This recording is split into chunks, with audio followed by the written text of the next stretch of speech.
who you were during COVID is who you actually are. I hope you know that. I hope you understand that.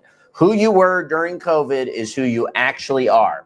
If you were a coward who wore a diaper on your face for 2 years straight, if you wore a mask driving alone in your car, you're a forever and always. It's in your DNA. You have DNA. COVID was an IQ test. I don't know.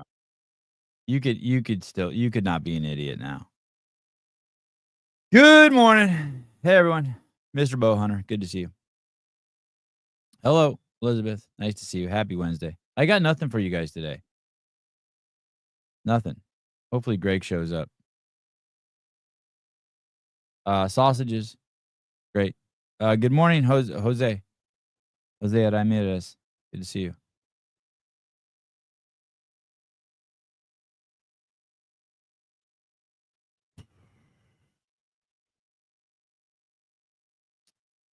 Couple guys out in Europe who hadn't done a podcast in 10 months came across my radar. They made I don't know what's going on with Europeans. Are there any like logical Europeans, like conservative? Are there any Europeans who believe in equality? Gooch and Danielle Brandon on YouTube qualifier. Wait, what? Kale Lehman, no. Cayman Cider. Gooch and DBE on YouTube qualifier as judge. Gooch is Danielle Brandon's on judge qualifier. Wow.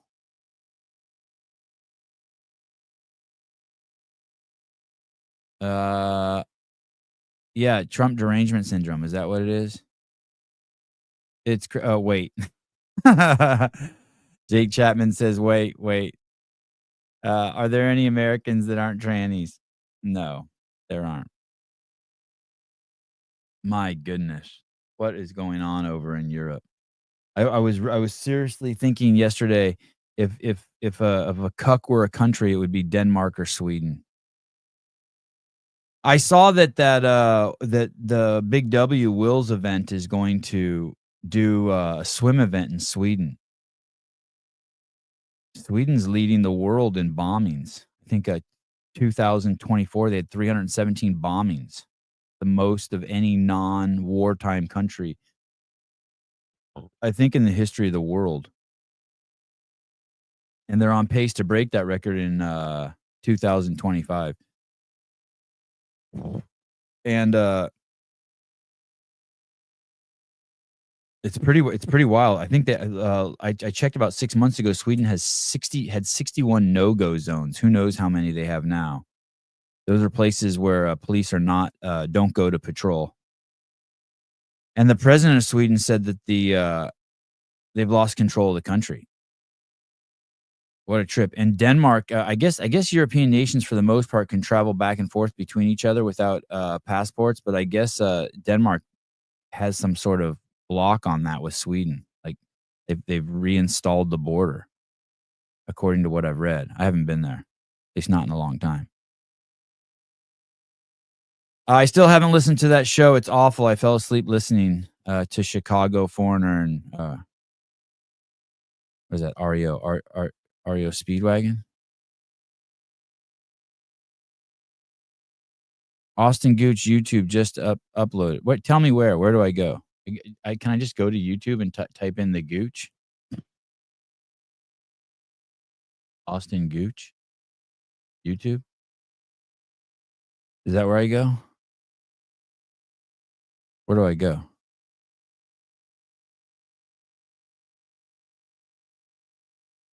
Someone told me, I don't know who this Morgan Wallen guy is, but someone told me he's racist. Everyone's racist, right?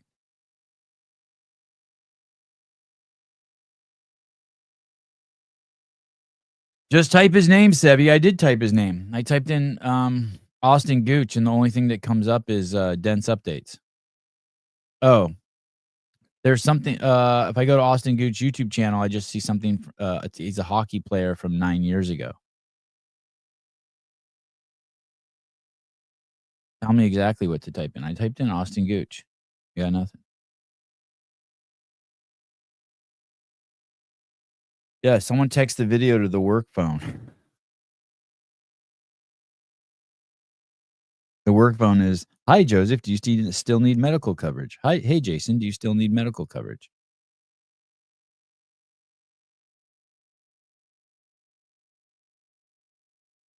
What else was fun yesterday? Someone sent me something Frank sent. Hey, Frank, you can't if you're gonna. I appreciate you starting an argument. I forget exactly what did you say. You said some just say crazy shit, dude. I don't want to hate you. I don't want to dislike you. I want to like you. But listen to this. The argument that athletes owe CrossFit everything, so no one ever said that. The argument that athletes owe CrossFit everything, so they should never express any concerns. No one said that. You can express all the concerns you want. People express concerns all the time.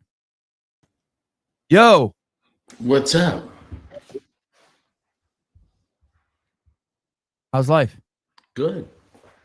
How's the? I keep wondering. This morning, the first thing I thought about was junior lifeguards. Yeah, me too. Is today's day 3? Yeah. I heard all the kids I've ever seen who take it, Greg, get all ripped and shredded. Is it hard? Does it look hard? I don't know what their baseline is. You mean like what they show up as?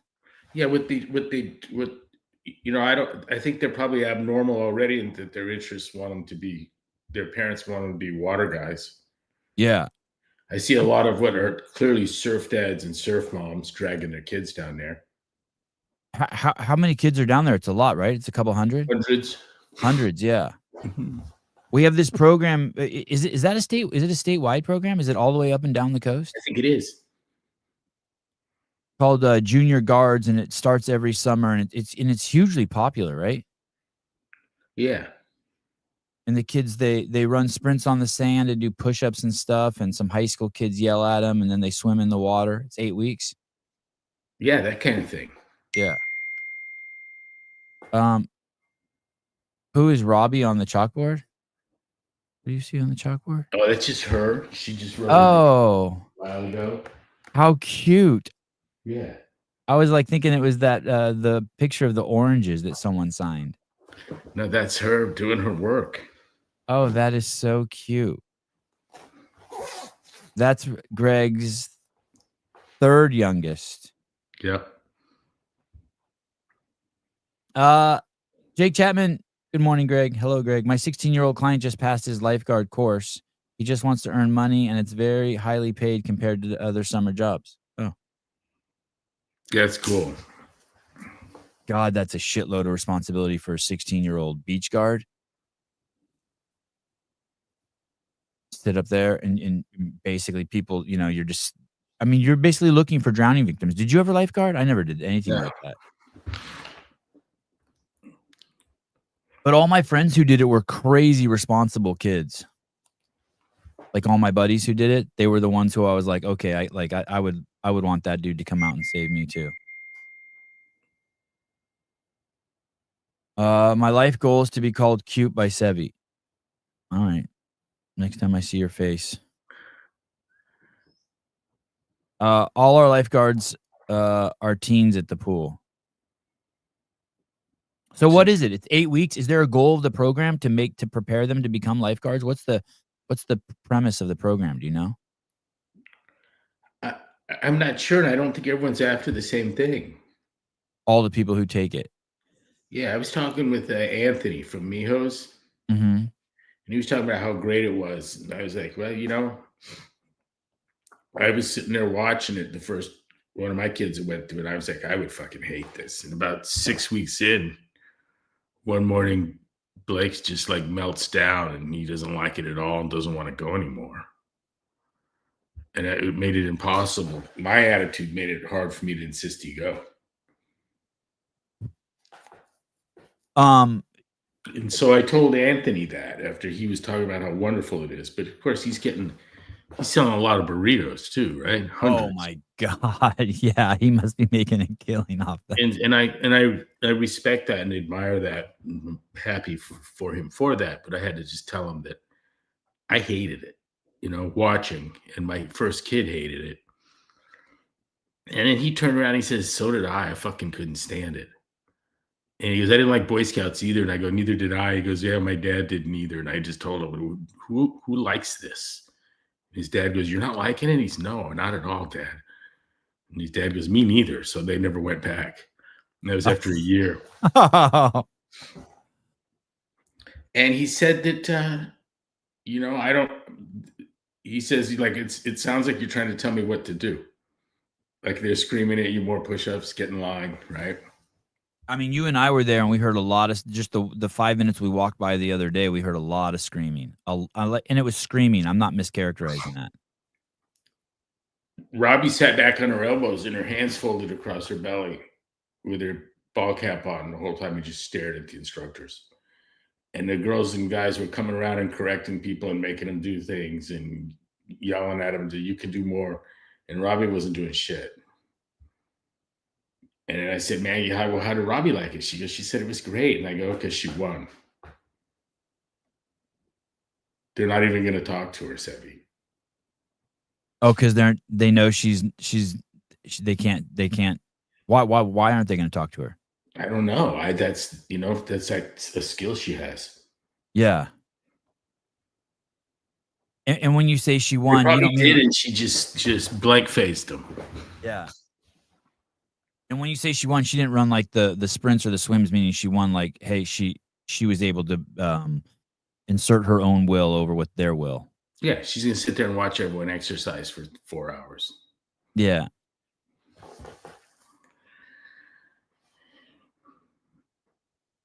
No, Jeff, we are not speaking in code. There's a program here in California called Junior Cards on the coast. Crazy popular between the hours of, what is it, between 1 and 4? There's a morning session and an evening session, and Anthony said some kids are dropped off in the morning and picked up at 5, an hour after the afternoon session. And I go, yeah, all that summer camp stuff feels like daycare to some extent for me. Yeah.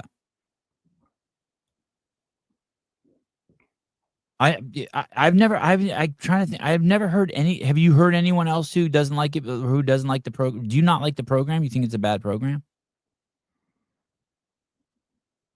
I think, as Dave said to me once, that's what makes us special. What? Oh, we were listening to something, a well-known motivational speaker, and I'm like, "I'm not getting shit out of this. How about you?" He goes, "No, me neither, but that's what makes us special." And I was like, "Wow." And everyone comes out, "That was the most amazing thing." I'm like, "Okay." Hey, we're not all the same, I mean, I'm cool. Yeah. I mean, Ken Walters, I did both. You did both scouts. There's 2 scouts. If you do the 1 to 2 week trips, Philmont National Jamboree, BWCA, Charles, did you like it, Ken? Now, I like the camping. That I didn't mind at all, nor the hikes. What I didn't like was the drilling at the elementary school, basically, and standing in line and getting yelled at. The military type shit. Yeah.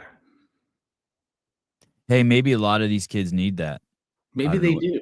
Yeah, I don't know what I mean by need, but yeah, I don't know that something was wrong with me. Well, the 2 kids that my kids hang out with did it for a couple of years, and I just remember seeing their bodies go through transformations from when they started to when they were done. And after 8 weeks, they were all shredded and all buff, and their shoulders looked all crazy, and they were just 2 little girls. And I was like, damn. I was kind of scared to send my kids. Like it would be like it would break them. Like they start crying and shit. Rhett and Riley are dominating. I bet. And so they're loving it probably. Riley's there to take no prisoners, and won in a swim race, came in top of the pack, first couple in a foot race after going the wrong way. She's out for blood. Awesome. Yeah, she doesn't mind winning at anything. Do they have friends there, or they don't know They're anyone making there? friends. Yeah, that's cool. She's good at that. Michelle Hardy asked Rhett's little friend Ford if they were related because he's got the same shock of basically yellow hair. Uh-huh. And he goes, "No, not at all. We just have the same hair."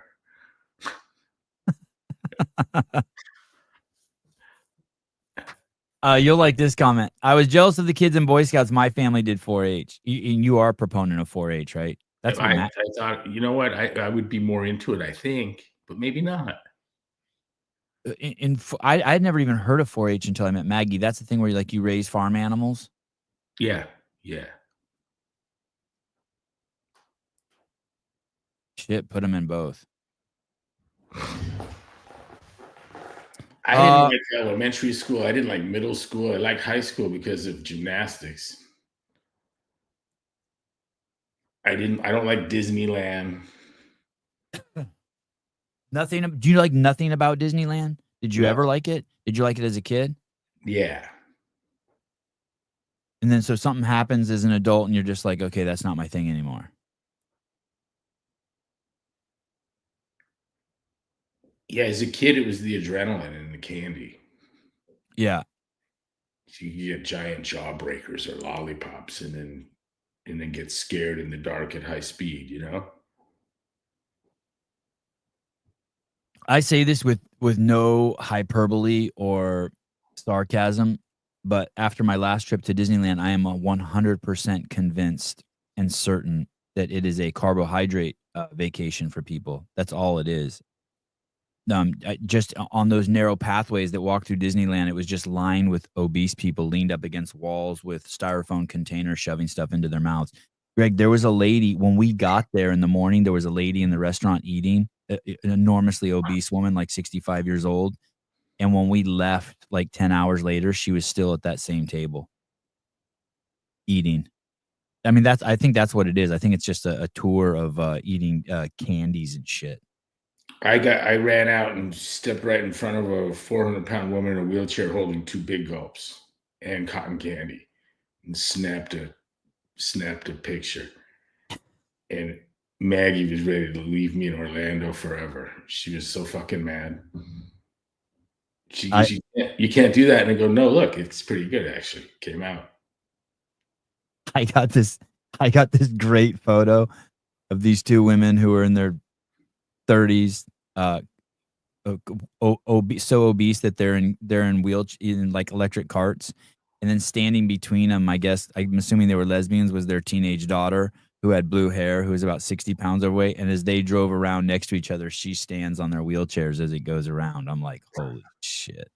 We saw so much counterculture there.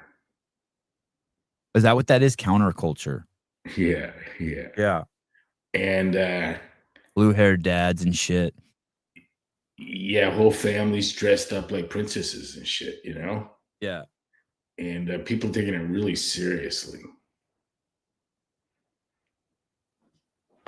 Hey, another fascinating thing about it is the park is really old but clean, but all the rides are dated. It feels like you're watching it's 2025 and you're watching the Brady Bunch. You know what I mean? Like the aspect ratio's off and the film's a little grainy. It's a trip. Disneyland's a trip. And It's a Small World. A bunch of the dolls were like broken and doing like spastic circular rows with an eye hanging out. You know what I mean? Like my kid's like, "What's wrong with that one?" I go, "It's just broken." Yeah, it's outdated as fuck. I'm looking for my picture. I have the best Disney picture ever taken. Disney World. Disneyland is an adult theme park now. It's made for adult children to spend their cash. Yeah, but I think it's a safe place to just stuff your face. I think that's what it's turned into. It's a safe place just to eat like crazy. You can do that at Whole Foods. Oh boy. Really, Jake? If Greg was a Disney character, which one would he be? Oh boy. I don't even know how to play that. Walt. Game. He'd be Walt. Yeah, Walt.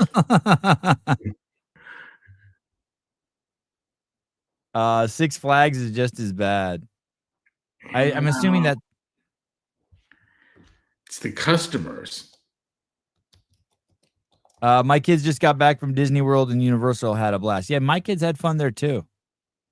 My kids had a blast, and I had fun because they had fun, and I had fun just staring at like the confirmation I got at just how fucked up everything is.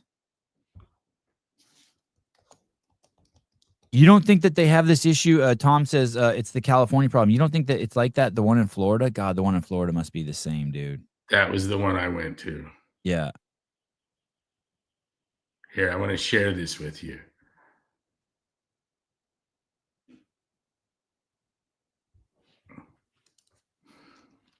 Good job finding it. The search on iPhotos is pretty good. What did you type in? Orlando, and then I Oh. spelled Disney World with the proper recognition of the. Oh, wow. You took this photo? Yeah. Wow, this is incredible. I was right with her. You know what I mean? Like, Yeah. that's how I was feeling. Is this at the hotel? It was out to eat. We got a lunch, and the fucking thing came up behind her, and it ruined her fucking day. The whole time we were there, she was looking for characters, and when she'd see one a mile away, she'd start pulling the other way, crying. How did you know to get your camera out in time? I just grabbed my phone, dude. I saw her turn around. He comes up, hi, in that voice. Yeah. And she looked around and fucking came unglued. I just started taking pictures. I didn't even think those characters talked. I thought they just stayed quiet. No, this guy had a squeaky voice thing going. Tom, the obesity is the same, but there's a ton of hot Brazilian people around Christmas. Oh, that's nice. That almost seems redundant, hot Brazilian people. Good morning, Sabir. Greg, what the fuck is going on with the Epstein saga? Why can't this have actual results? Yeah, someone told me the other day that they heard someone from the Trump administration say something like, hey, why are we still talking about this? We're past this. Are they sweeping that thing under the rug? I don't know, man. Maybe he killed himself. There was who went on there was a video I played the other day where Matt Gaetz said it was a foreign country that did it. Went in there and got him. And there's some great AI videos going around that shows Hillary Clinton at the jail, which is pretty funny. Oh, it was Trump himself who said it? Wow, okay. Why are we still talking about this? Someone else told me, they're like, hey, he must be innocent. And I said, why do you say that? They're like, because why won't they release any evidence? They got Pam Bondi saying that there's 10,000 videos, or Kash Patel, one of them said it. Of what though? Him eating his bologna sandwich? Yeah, I don't know.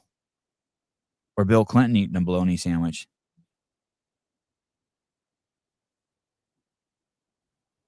When does P. Diddy find out what his sentence is going to be? I don't know, but that's wild. I think he's walking. Time served. Yeah. I'll type in P. Diddy into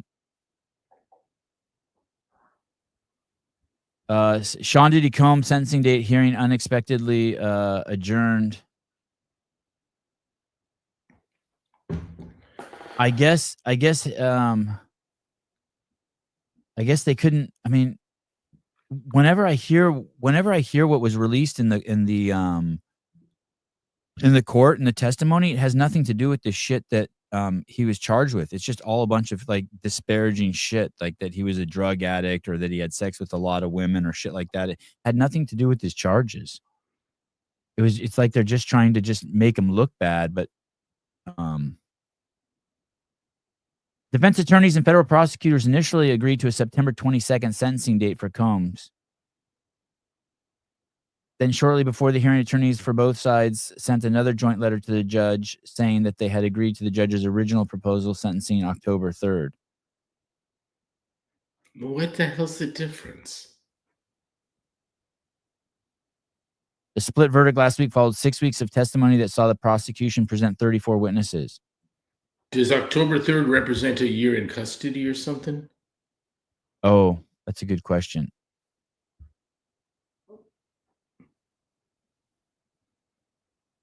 So he's at home now with his family? No, he's not, is he? Oh, they didn't give him No, they didn't let him out. He's like a flight risk. that's my understanding, but I could be wrong. Yeah, October 3rd. I'm seeing it in a couple places. Is his sentencing date? Yeah. And it sounds like that there's now going to be civil cases. That's where basically people who claim they're hurt by him go after his money, right? Yeah.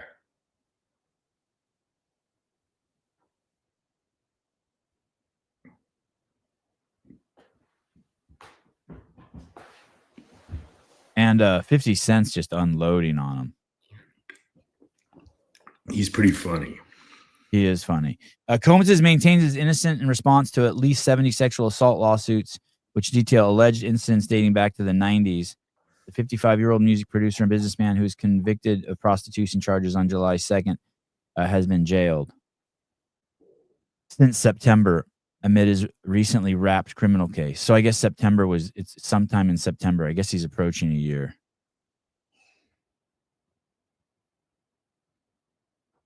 Holy shit. How did he not die in there?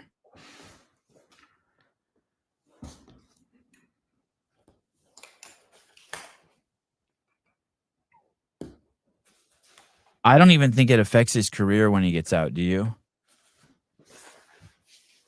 I wouldn't know how to guess. I just by looking at society. Like I think he just makes music, in a couple of years and everyone forgets,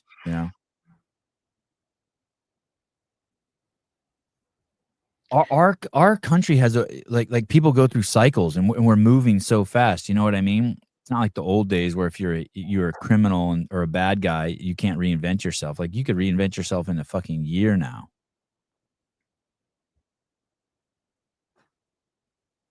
There was nothing in his conviction that was outside of what we'd typically call victimless crime, right? I don't know what it was prostitution and transportation for prostitution. So basically, if you hire a prostitute who lives in New York and you live in California, then that's considered sex trafficking. Yeah. Isn't that bizarre? But it was transportation for prostitution. Why would they add that on there? Why not just, if prostitution's illegal, why would it matter where it came from? It seems like an enormous amount of enthusiasm for the prosecution.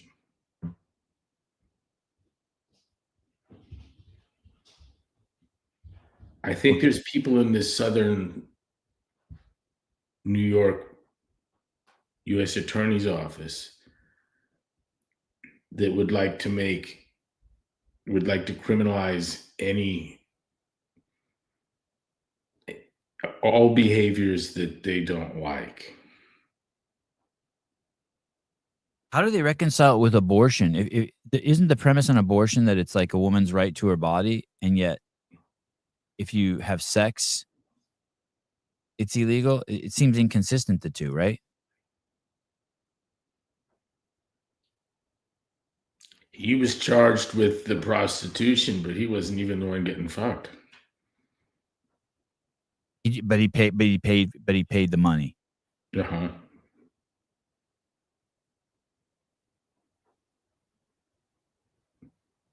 It's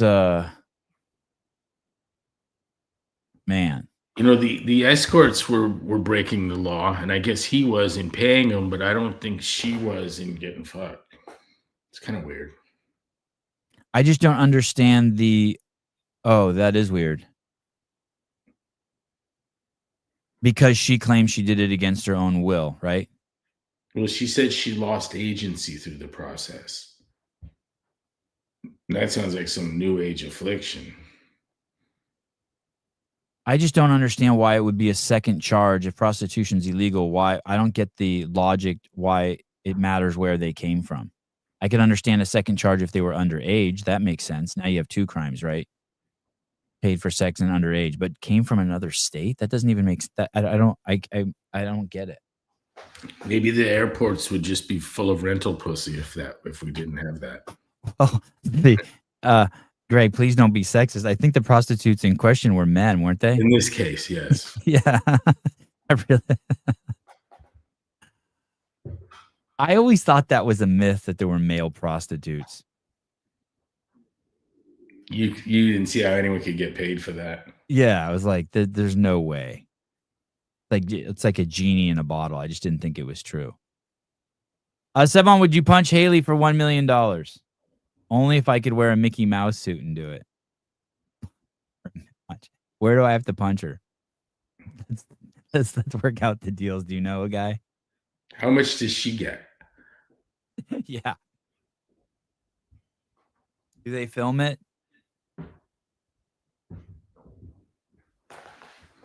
Someone the other day, you know what's crazy?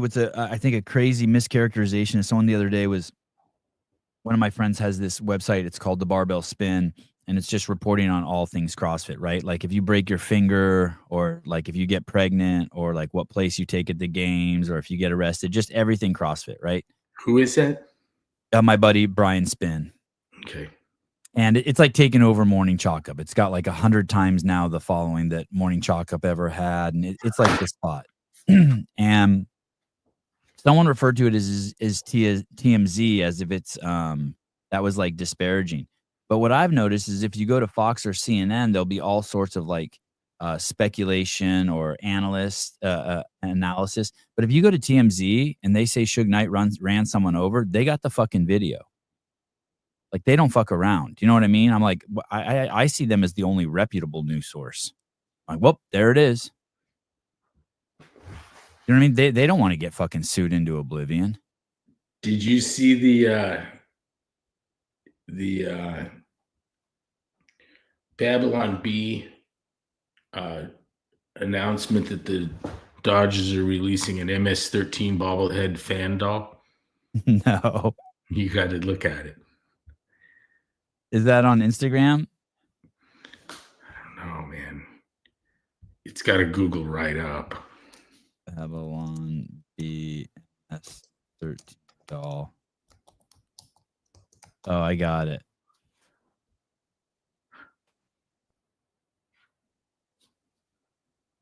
A city of pride, a city of diversity, a city of winners. The Dodgers Baseball Organization wants to thank the fans of this beautiful city. This time, we wanted a unique bobblehead that would commemorate you, the great fans from this great city. That's why Dodgers Baseball is proud to announce the giveaway you've all been waiting for. MS-13 bobblehead. Oh, jeez. Presented by the Coalition for Humane Immigrant Rights. Don't miss this fantastic giveaway of a beautiful bobblehead modeled on an authentic MS-13 gang member on Friday, July 18th, as the Dodgers host the Milwaukee Brewers. The limited edition MS-13 bobblehead features a Latinx cis male with face tattoos. This special commemorative bobblehead wears an unbuttoned Dodgers jersey to show off his abs and carries a Glock 19 for use in fighting back against white supremacy. The first 40,000 undocumented migrants to attend will get their very own MS-13 bobblehead. Ay, caramba! Don't miss out. Be there on July 18th to snag your Dodgers MS-13 bobblehead right here at Dodger Stadium, home of Dodgers baseball. No te pierdas de la noche del bobblehead de la MS3 el viernes 18 de julio cuando los Dodgers reciban a los 0-0 de Milwaukee. Los primeros 40,000 inmigrantes indocumentados tendrán su propio bobblehead MS13. ¡Ay, caramba!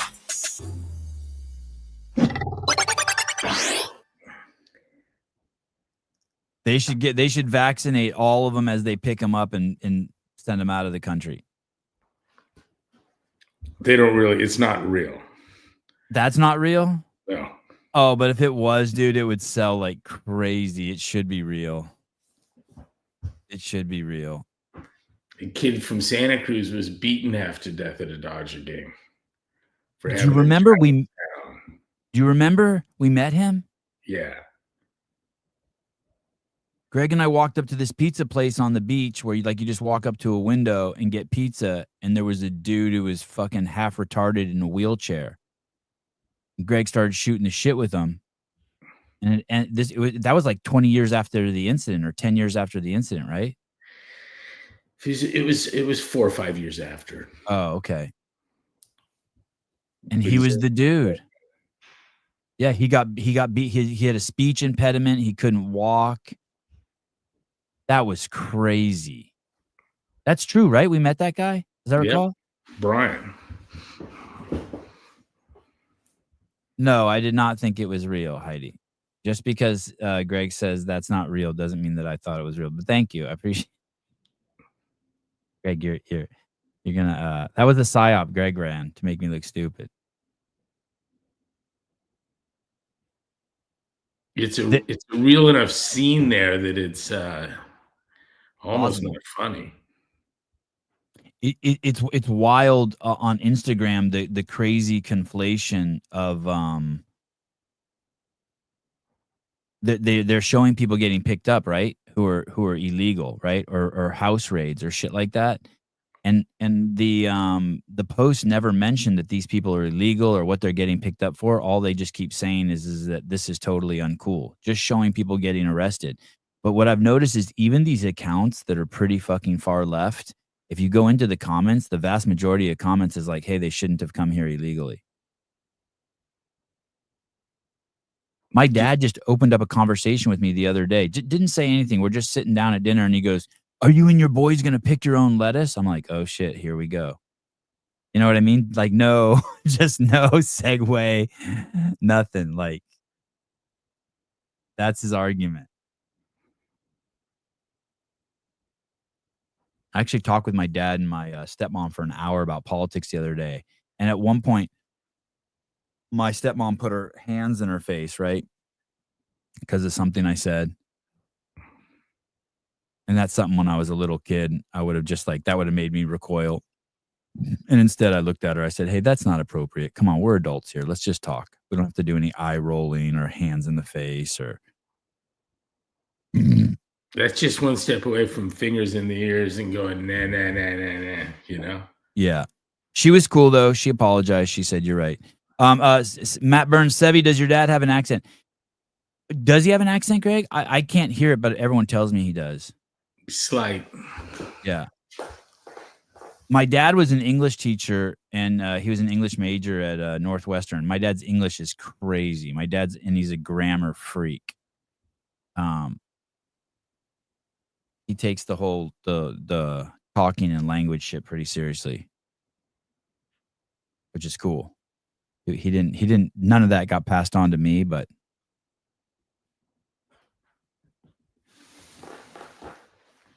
But yeah, came to the country when he was 18. Isn't it fascinating? My dad came here as a fucking immigrant, worked his ass off. 3 jobs. You know what I mean? 365 days a year. And yet he feels guilty for his success. It's such a trip, dude. It's such a trip. He told me recently he's tired of seeing people shit in the streets, you know. And I was kind of happy about that. That was something we aligned on. He was somewhere and someone pulled down their pants and took a shit in the street in Berkeley. And he told me he didn't like that. I was like, all right, that's some common ground we got.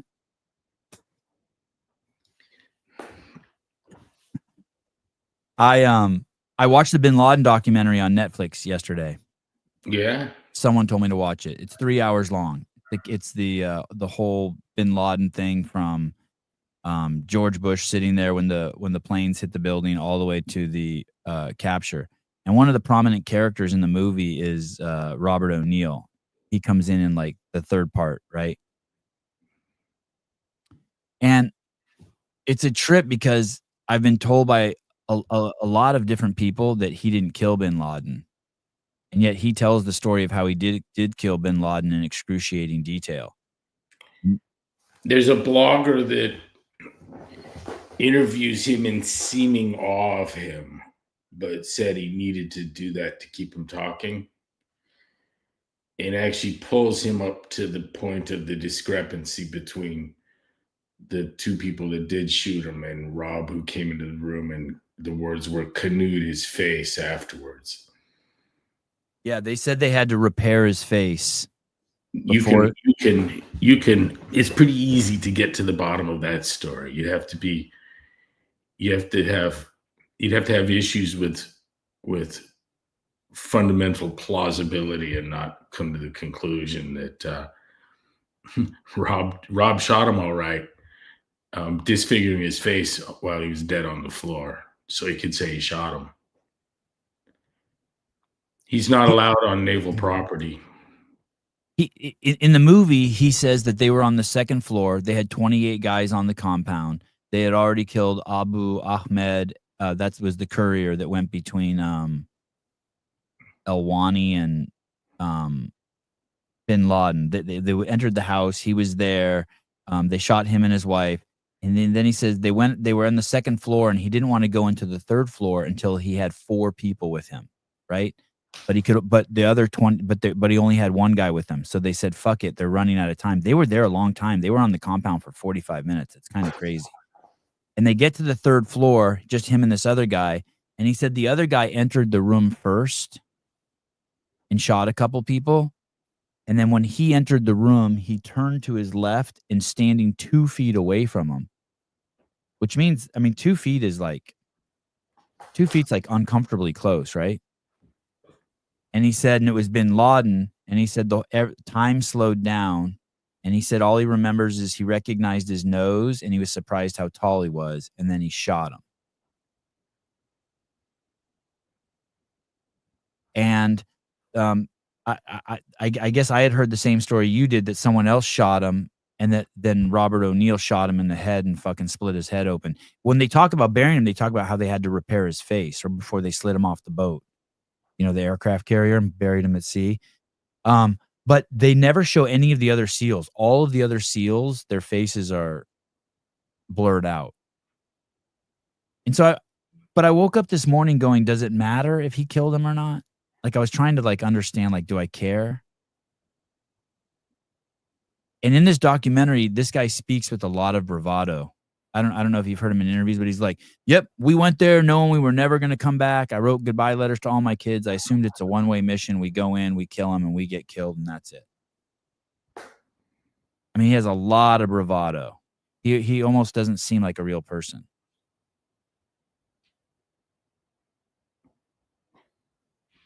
Eric Deming. Look up Eric Deming on this subject. Oh, he speaks on this one too? I've seen the other. Yeah. Yep. And what's he say about it? What's his take? Is it negative or? It's the same as what I'm telling you. Rob shot him all right, but he didn't kill him. And none of the and the guy who did that have spoken to the people that were there. They've got they know their code names. We know that Red shot him first, and it's funny because everyone's got the same story to tell except Rob. And they all tell the story of Rob canoeing his face while he was dead on the floor. In direct against what they were told. There was thoughts that it was damaging to the mission.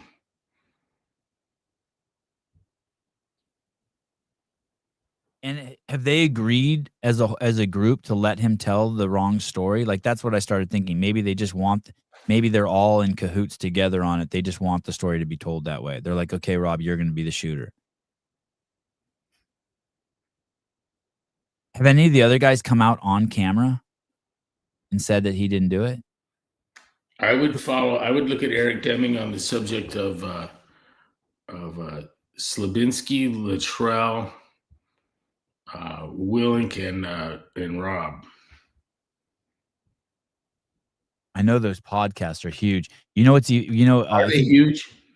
Oh, they're huge. And what's crazy? I think you turned me on to this. Where you really start seeing the crazy information is in the comments, because dudes who are on these missions with the guys start chiming in. And very few people refute what Eric Deming's saying. I was told things by team guys that I thought were horrific, and I presumed them to be true, but I didn't think that everyone knew. And what I mean by everyone is everyone in the Navy.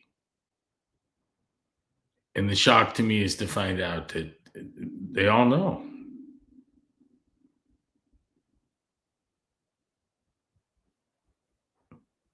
I want to say that this guy Deming was in when Dave was in. even though he Yeah. looks 15 years older or 20 years older than Dave. Yeah, there's some overlap. This guy, this guy that they were looking for forever, KSM. Yeah. So he was supposed to be executed, and then under the Biden administration, they cut him. Khalil Sheikh Mohammed. I guess this is the movie says that this is the 9/11 guy, not Bin Laden. That this is the guy that did 9/11. He was the mastermind. He organized it. I guess he also did the bombing in '93 of the Trade Center. Did he cut off Daniel Pearl's head? Yes. Yep. That's the reporter for the Wall Street Journal. I heard that he gave up everyone and everything in about 45 seconds of waterboarding. Yeah, except the movie said that he wouldn't give up who the courier was, and then when they asked him about it, and that when he went back to his cell, I guess all the cells have eavesdropping devices in them, and he told all of the other prisoners there, do not talk about the courier, and that's when they knew that Abu Ahmed was the courier.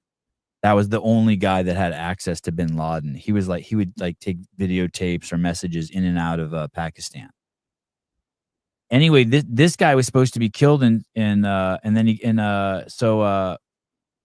30th of August 2019, a military judge set a date of January 11th, 2021 for his death penalty trial. And then on July 31st, 2024, Mohammed agreed to plead guilty in exchange for a life sentence rather than the death penalty. His plea deal was revoked by Secretary of Defense Lloyd Austin 2 days later, but then in November of 2024, a military judge ruled that the plea deal is valid and enforceable. So this guy's still in jail at Gitmo.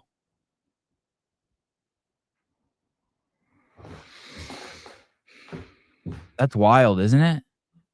Yeah. The guy who did the 9/11 bombing is still alive in Gitmo.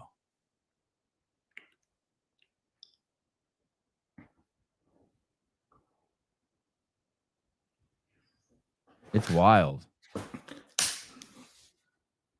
I think Deming's a hero of sorts. Because he's publicly saying things and he thinks that the truth is important and that the people that were killed in these actions, families deserve to know, that the Gold Star families deserve the truth. Gold Star families, that means survivors, like husbands and wives of soldiers killed. Yeah, okay. Children and wives, typically. And he tells a story in enormous detail that I'd heard over and over and over again from others. And many of them are stories that my friends are afraid to tell. How did Deming get to it? Was he there? How did he get to the bottom of it? Deming was a SEAL too, right? Yeah. Yeah. And basically his whole thing is that a bunch of SEALs are behaving without honor and it's fucking up the reputation of the SEALs. He's basically substantiating what was written in Code Over Country.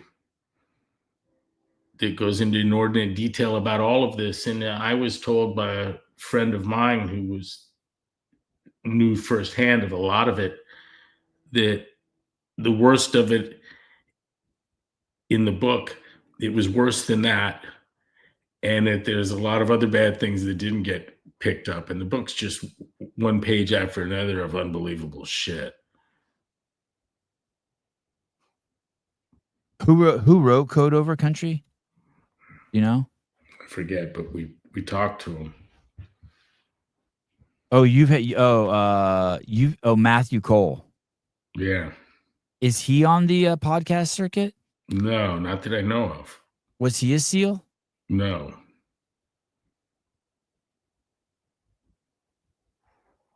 Does he have an axe to grind or no? You think It doesn't seem like it. That's the book that has the group of SEALs drug the other SEAL and sell them to male prostitutes, right? Is that in there, or did I catch that on another? I don't know. That story is fucking insane. You know, it's a story. It's the story and the breadth of it is so revolting that you can't share it. You just need to send people to go look for themselves and see for yourself. But I saw one of the first Deming videos where he talks about the guys shooting the old man and wrapping him up in a blanket and throwing him over a wall, innocent guy, murdering this guy. And they lost their support from the people that were protecting them and telling them where to go. And some master sergeant was killed immediately thereafter. And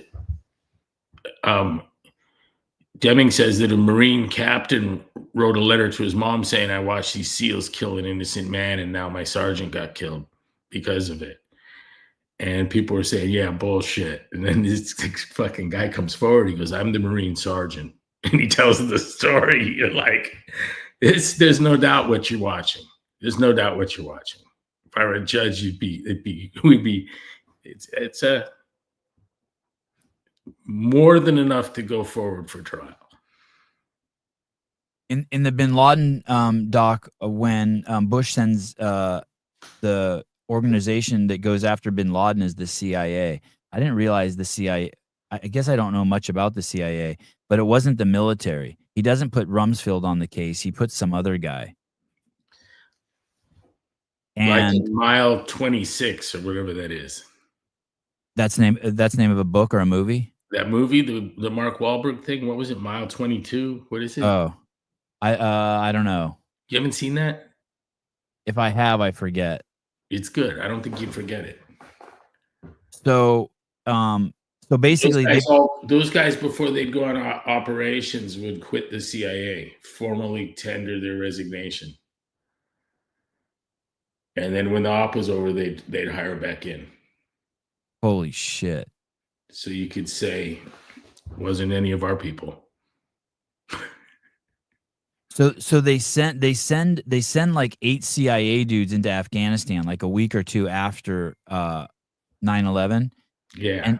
And basically they tell them like, hey, if you guys survive 2 weeks, we'll send you more resources. So they survive 2 weeks, and at one point they find Bin Laden, and they've tracked him to the Tora Bora caves, which is on the border with Pakistan and Afghanistan. And there's 4 CIA agents and 8 Sherpas who've got them to the top of this hill. And they're looking down on this encampment of 1,000, this is what the movie's saying, of 1,000 Al-Qaeda guys. And they know Bin Laden's down there. So the CIA contacts the United States, and military, and they're like, all right, send us, I forget what they call it, a Ranger battalion. Is that like 800 dudes? I think that's what they said. They said, send us a Ranger battalion and we'll go down there and we'll kill these guys, kill all 1,000 of these guys. And Bush says, no, we're not doing that. So then those 4 guys for 56 hours straight call in bombing runs on the hills. And they said it was the largest bombing, whatever, that the U.S. has done since World War II. More bombs dropped. And there were even some bunker busters they dropped there. Not the big one that we dropped recently, but there was one called like a 86U or something, Yeah. I remember this. And they flattened that fucking place. I mean, it was crazy what they did. But he got away. He got away, and basically they said that the trail was cold for like 8 to 10 years. And there's this room full of women counterterrorism team in the CIA has, and it's like these 3 women, and all they do for the next 10 years is track Bin Laden. They're all fucked up. It's a good. It talks about how psychologically. One of those the chicks that's hot. Yes, Tracy. Yeah, one of the chicks is smoking. She's a UCLA sorority girl. Yeah, I met her. Tracy Warlord or Tracy Walred. I went straight to her Instagram to see if there were any bathing suit photos. Yeah, she's smoking. I think I met her at the unit. There was a chick that everyone knew because they'd worked with her in Afghanistan. They said she was OGA. So at one point that they thought that they had a guy who knew where bin Laden was. And I didn't remember this at all. They thought there was a guy that they hired, the CIA hired, and to find that he said he knew where bin Laden was or could find bin Laden. And then he went dark for 7 months, and then he came back and said, "Okay, I found him. I want to come meet you guys and tell you where he's at." So they led him into a base in his car in Afghanistan, and they show all of this footage. And they let the car into the base without searching the car because they don't want to spook him.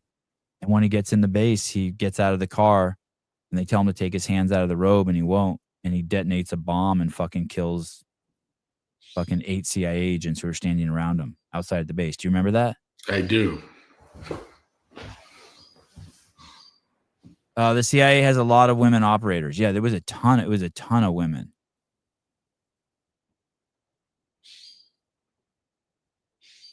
It's a pretty wild movie. I can't tell what's and they got all the big names in there. They're interviewing. It's everyone except Obama. They interview everyone except Obama and Bush, but everyone else they got head of the CIA, and you know what I mean. They got all the dudes in there telling the story. I wonder who funded that movie. I wonder if the U.S. funded. I wonder if that's like. I was wondering the whole time if it was propaganda. You'd think you'd have to know someone to get all those people to speak openly and freely. I couldn't stop watching it, and I don't normally watch movies. It was a 3-part series. I watched all 3 hours. Beautifully done. I recommend it. But the Robert O'Neill, if you just go to Netflix and type in bin Laden, it's like the most recent one. And but the Robert O'Neill thing, he was the least convincing of all the characters for sure. He was like, well, it was like, this is weird. And then my buddy told me the same thing. He goes, what do you think? And I go, it was cool. The Robert O'Neill shit's weird. And he goes, yeah, that's what I was thinking. But also, I don't know. I wouldn't be surprised if someone told him to do it too. Do you know what I mean? Like I didn't go straight to the place of putting it on him. But now that you're mentioning that Deming story, maybe. And the other guys don't want to come out, Greg, and out him because that's just not what they do. That's the silent professional part. They're still serving, and you can't do that.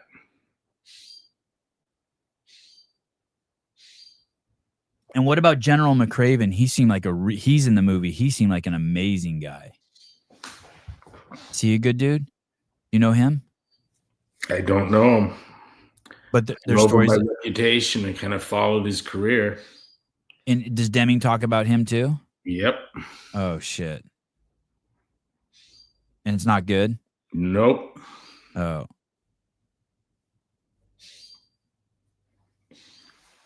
And they tried to keep John Chapman from getting a Medal of Honor, and these are the same guys that will ruin some idiot's life over pretending to be a SEAL in a bar with half-witted chicks. I've never even heard of an instance of stolen valor like the Navy tried to do to their own combat control technician. They left them behind, which is a horrible thing. And was this Chapman? But an accident. And then Chapman fought like a savage while they dithered around about trying to get him, denying that they left anyone. When it was proven that they did leave him, and all the dead Taliban there, they said was red on red. It was Taliban shooting each other in confusion. And they did all of that because they didn't want his narrative to read "when left behind by Navy SEALs," blah, blah, blah. And for that very reason, they stole his valor and his honor. And that went all the way to the top. And it took the Secretary of Defense to go, you're not going to do that. Who was the Secretary of Defense? I don't know. It was the number 2 guy at the time. It might have been Mattis or someone. I don't know. But everyone should look for themselves and not take me as an authority on this. Go through the Eric Deming stuff. There's more there than you can. You'll become more of an expert on this shit than you want to be. McCraven is a good dude. I dated his son. Oh, does he have a big Johnson?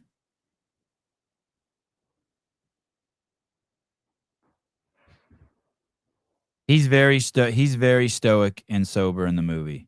Very, extremely. He also seems very excited about the mission, like very excited. Hey, and the helicopters they flew, that was the first time they had ever been on a mission. It was new technology. It was like they almost like they were prototype helicopters, like they were the only two of their kind. And it was weird. They said that the helicopter crashed because of it got so close to one of the 18-foot walls as they descended on bin Laden's house that there was an updraft that they didn't think about. I guess with an 18-foot wall, somehow the wind hit the wall and then went straight up and then pushed the helicopter off onto its side. Yeah, or they just crashed it. Right. I'd make something up. Right. And then immediately, before within 2 minutes of it crashing, there was another helicopter on its way out there. And I guess the Pakistani Air Force had F-15s try to chase down the helicopters as they retreated with bin Laden's dead body and all the computers and shit. I guess they didn't tell Pakistan they were doing that. That's what I heard. Yeah. And it was Palantir that was instrumental in finding them. Did that come up? I didn't hear that. That's is that Ed Hood Barak's company? Who owns that? No, it's Peter Thiel's. Oh. That's like, it's like a spy? Yeah. Software data analysis.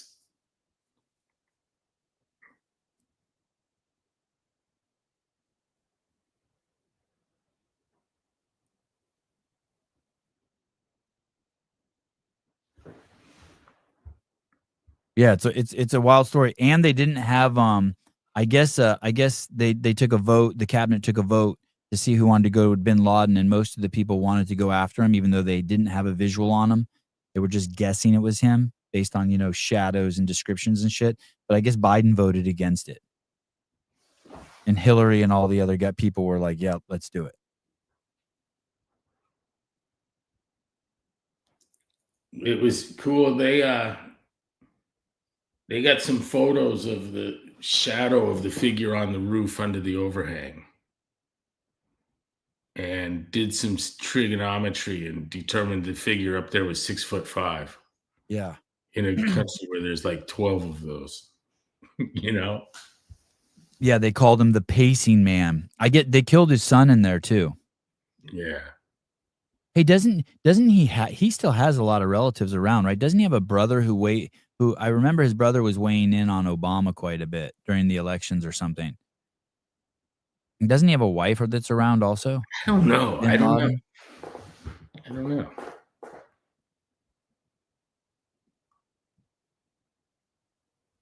I feel like Sevi needs a midweek spicy margarita for his Wednesday shows with Greg.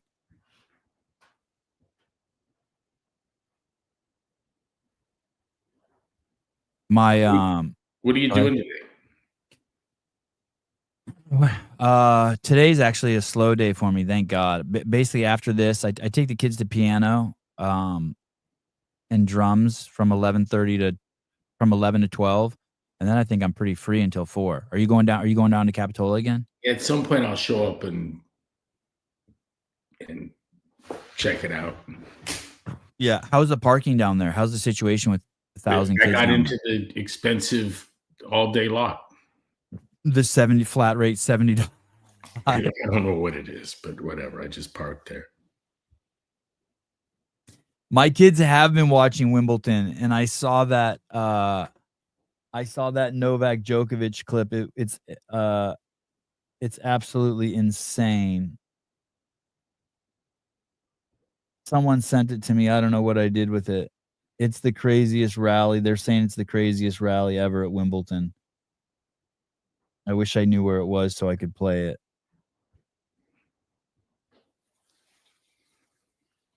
I don't know where it is.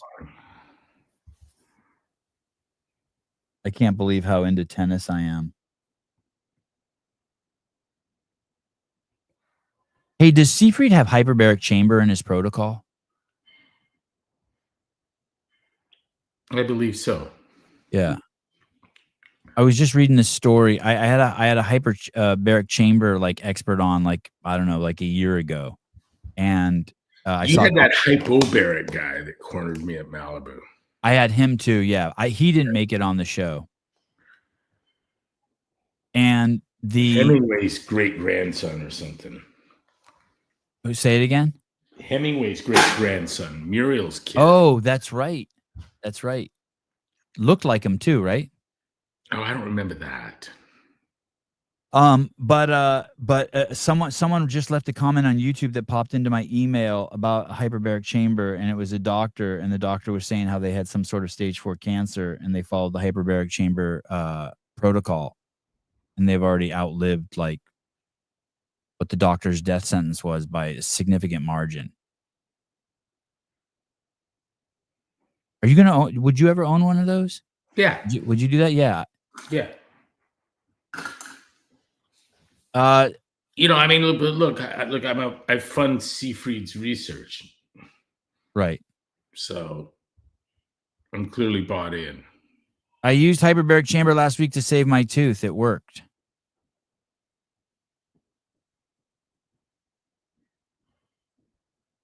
What's the premise is that it puts you under so much pressure that oxygen starts just pushing through cell membranes and shit, and just oxygen pushes everywhere all over the body, places where maybe it couldn't normally get. Oxygen in circulating in higher concentration than you would otherwise. I did 4 sessions in the last 2 weeks. How long were the sessions, Seema? That's cool. That See Me Rolling is the name? Yeah, I think her name is Seema. That used to be Seema Boobs. And the name has been changed to protect the innocent. Why would you ever change that? I don't know. It was a great photo. And a new picture, huh? Yeah. Mr. Chang, I've been frequently using hyperbaric sessions twice a week for 3 weeks for my elbow. Is that expensive? What's the cost on that, Mike?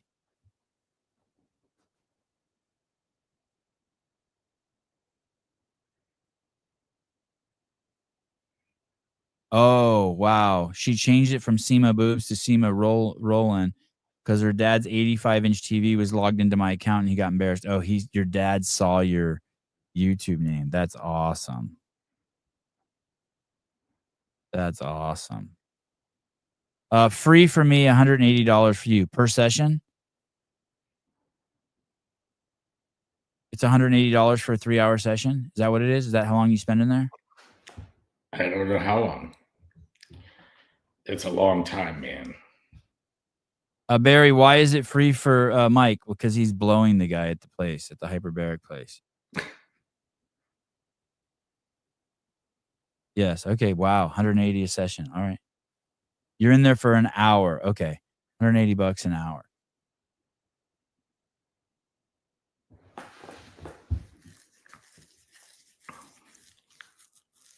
I got to look into doing the hyperbaric chamber. My labs are steady from my wonderful naturopath oncologist protocol. Gonna ask her about this. I bought a package of 8 at $120 a session.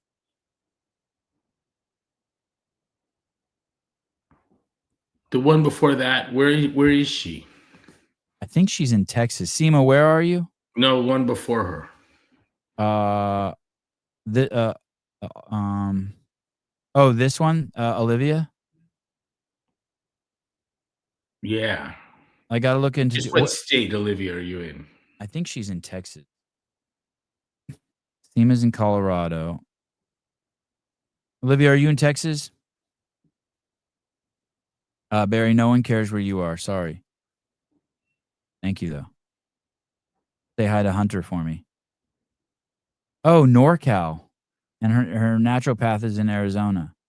Ah, is your naturopath a female? Do you know a naturopath oncologist? I do. Do I know her?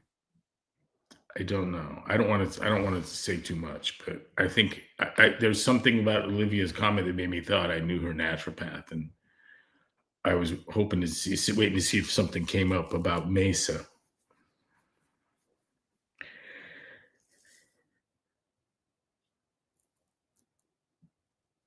It'll pop up here in a minute. What did you ask if it's a female? Yeah, I think I know her. What's a naturopath oncologist? Someone who became an MD? No, but I've been told about a female in Scottsdale. Interesting. Jake, good morning. My mom has cancer, stage 5. Do you think she should try the hyperbaric chamber to give her more time? Do you know what it does exactly?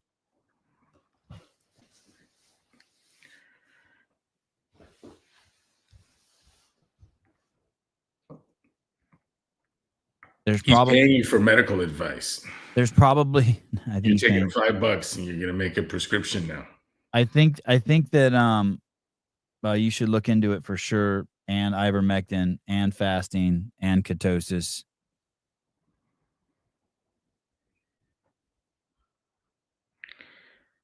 I think I would rather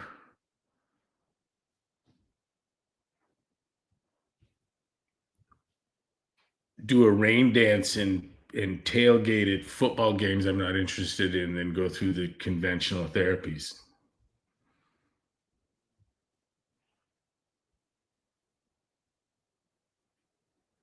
A buddy of mine has bladder cancer, or he's been diagnosed with bladder cancer. And he was asking me the other day, he said, what would Greg do? I'm an oncologist RN. Sorry to hear about your mom.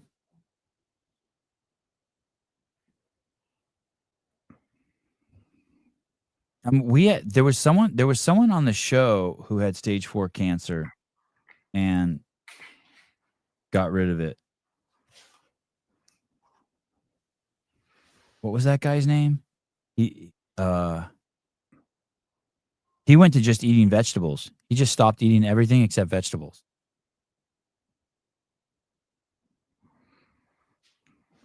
What's that guy's name? Yeah, the broccoli guy. The broccoli guy. And he completely reversed it and got rid of it. Rick Ward. What was that guy's name?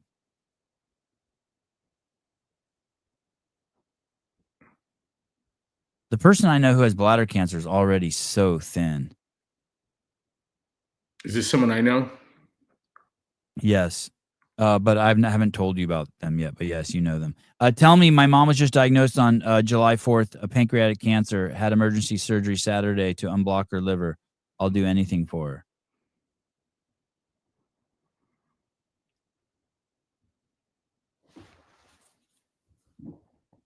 Eating veggies is just another form of not eating sugar. That crossed my mind.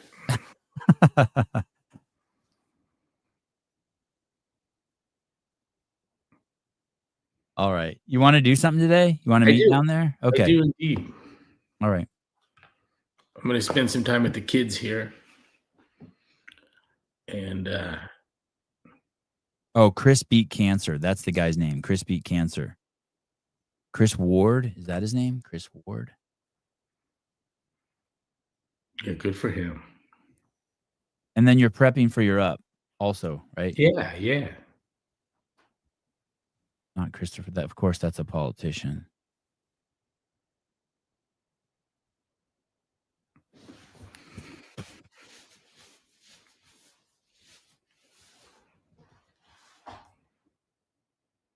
Oh, is it? Maybe it's just Chris beat cancer. Chris beat cancer. Is that the guy's name? Chris beat cancer. A comprehensive guide to plan for healing. This guy has so much. Oh yeah, here's the Chris Wark, W-A-R-K. This I think I listened to this audiobook. The broccoli guy. 2 days before Christmas, and at 26 years old, Chris Wark was diagnosed with stage 3 colon cancer. He had surgery to remove a golf ball-sized tumor and a third of his colon. But after surgery, instead of traditional chemotherapy, Wark decided to radically change his diet and lifestyle in order to promote health and healing his body. In Chris Beat Cancer, Wark describes his healing journey, exposes the corruption and ineffectiveness of the medical and cancer industries, and shares the strategies that he and many others have used to heal cancer. These strategies include adopting the Beat Cancer mindset, radical diet and lifestyle changes, mental, emotional, spiritual healing, as well as advanced integrative therapies.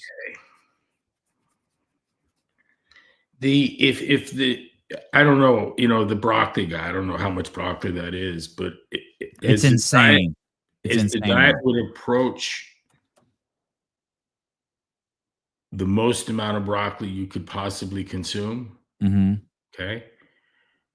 You're also very close to a fasting state. Right.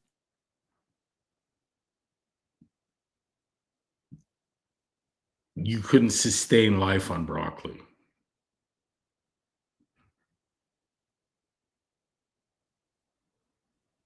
It's two cups gives you 9 grams of carbohydrate.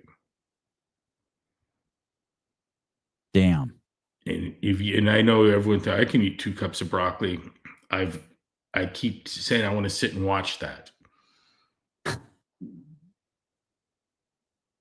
I've seen it done, but it's no one does that. That's not an enjoyable experience.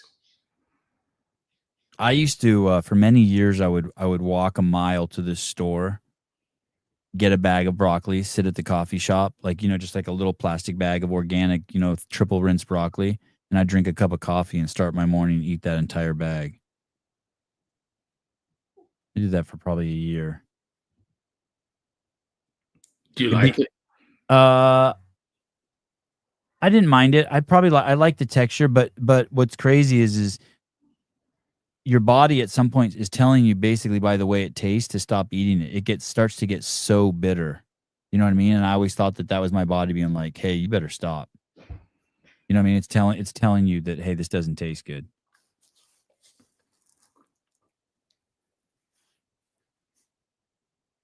I did an online there was an online workout called Beat Bagent, and it's I saw that. And it's row 100 calories, and then whatever time you have left in the 10-minute window, do burpees. And I signed up for it. Hey, there's a guy that left West Marine who was a rigger. Mm-hmm. And he did ropes and cargo nets and shit for me at Bruce's behest while he was at West Marine, but he's left and he's out on his own now. And his company is Rogue Rigging.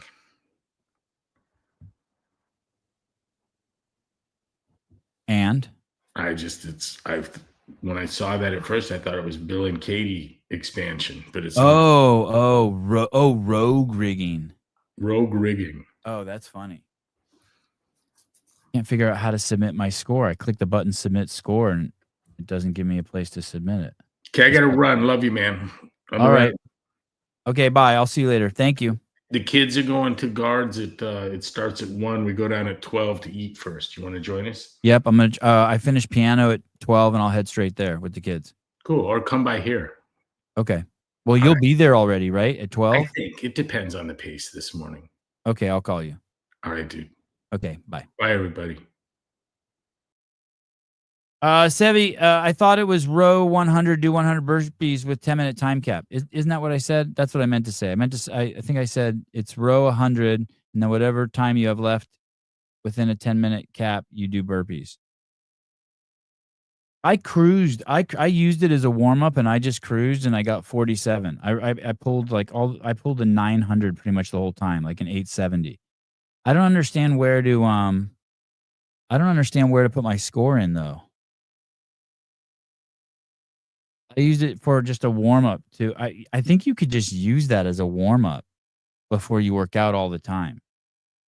Look at you go to submit scores, and it just says the deadline. Like, where the fuck do you submit the score?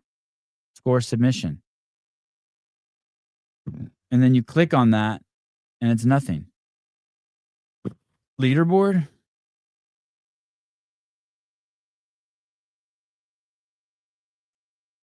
Yeah, I don't know. I don't know where you. I don't know how you submit your score. Oh, maybe I.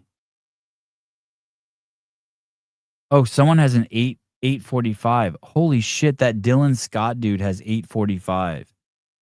The guy who remember the guy who went after Hunter McIntyre.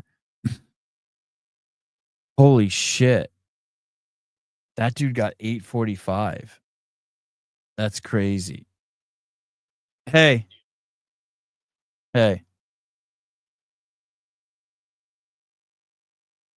I have to do what? Hello? Wait, sorry. Hold on 1 second. Hold on. I can't hear you. Sorry. Hold on. Okay, go ahead. Go ahead. Sorry. After you click on submit score, you got to click on everyone because you said all you could see was the times it was due. Yep. So I think that should be a button to click. That is the spot you submit it. That is if you're logged in. You might not even be logged in. Oh, okay. Submit. There's 1 day and 14 hours left. Submit score.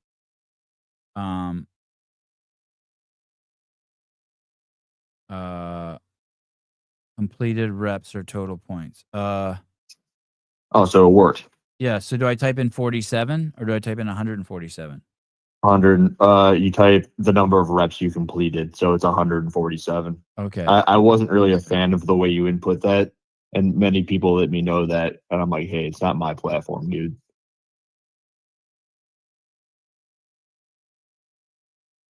I didn't submit a video. I videoed it though, in case anyone questions my. Let me see where I am on. That means you can't win the jersey if you don't submit a video. Hey, it was a great workout. Oh, Dude, you just said you did it as a warm up.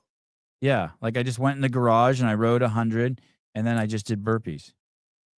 I did 47. I think it took me 25 minutes to recover from that workout. Oh, I went straight into a bench press squat clean workout. Of course you did. And 20 minutes on the assault bike. No assault bike. Oh, later on in the day, I did an assault bike strict pull-up workout for my second workout of the day. I'm prepping for the games. Well, can I change if I do it again today? Can I change my score? Yeah. Wow, I might be. I think you beat Jethro. I think I could. I was thinking I could get 20 more reps. And I couldn't see the clock either. Yeah, I kept like every time I heard it, because I set it for every minute it beeped, but I didn't know where I was. I didn't know where I was at, and then I just happened to just be like it beeped, and then I think I actually did like 52, but then I thought I better check the clock, and it had gone over like by 3 seconds, so I took off 5 reps or something like that. How would you have liked it if it was a 20-minute time cap? Would you have liked it more or less? I'm assuming less. It sounds horrible, but I found a cadence for the burpees and I just never slowed down. Do you know what I mean? I never went faster or slowed down. That's good. And the road took you what, 6.5, 7 minutes? Yeah, I want to say it took me 7. I want to say it took me 7:20 or 6:20. I can't remember. Did I tell you the hybrid raccoon guy did it? Yeah, I saw it. That score's crazy, dude. 8:45. Yeah, that's crazy. And he's still sitting at the top. Yeah, no one's gonna beat that. Have you watched the video? Yeah, it's good. He did the row in like 3:45 or 3:50. Hey, and he's huge, right? He's tall and skinny. Hopefully. Oh yeah, oh my God. He's off the rower in under 5.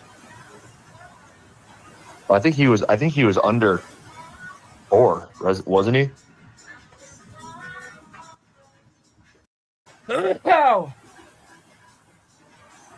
Maybe you're right because I don't know when he started, but just in the video, it's under 5. I think he used a countdown timer, so it looks weird. Oh yeah, he's off in about 4. Wow. I see Christian Kettler did it in 9:47. Who's that? Do I know? I got who him that by is? 2 seconds. He's in your comments with the jack back. Oh yeah. Wow. I think that the raccoon man Dylan Scott messaged me, said that him and Chandler Smith actually did this workout by chance a couple months ago, which kind of pissed me off. Oh yeah, that's a trip. Yeah. Hey, I liked how Greg didn't want to talk about the workout. Either that or he really had to go. Oh no, I think he really had to go. I think he liked the workout. He indirectly like rogue shipping companies. I thought it was funny. Road rigging. I was surprised. I wonder. He said that. I think he said that he had heard of the workout, which was interesting. That was interesting. Did you get your $500 donation from anybody? No, you mean to talk to Greg about Metfix? Yeah, No. it didn't come in today. Damn. Why did you? I'm see guessing it it didn't in? come up by chance, right? I just asked him at one point. I said, "Hey, you haven't.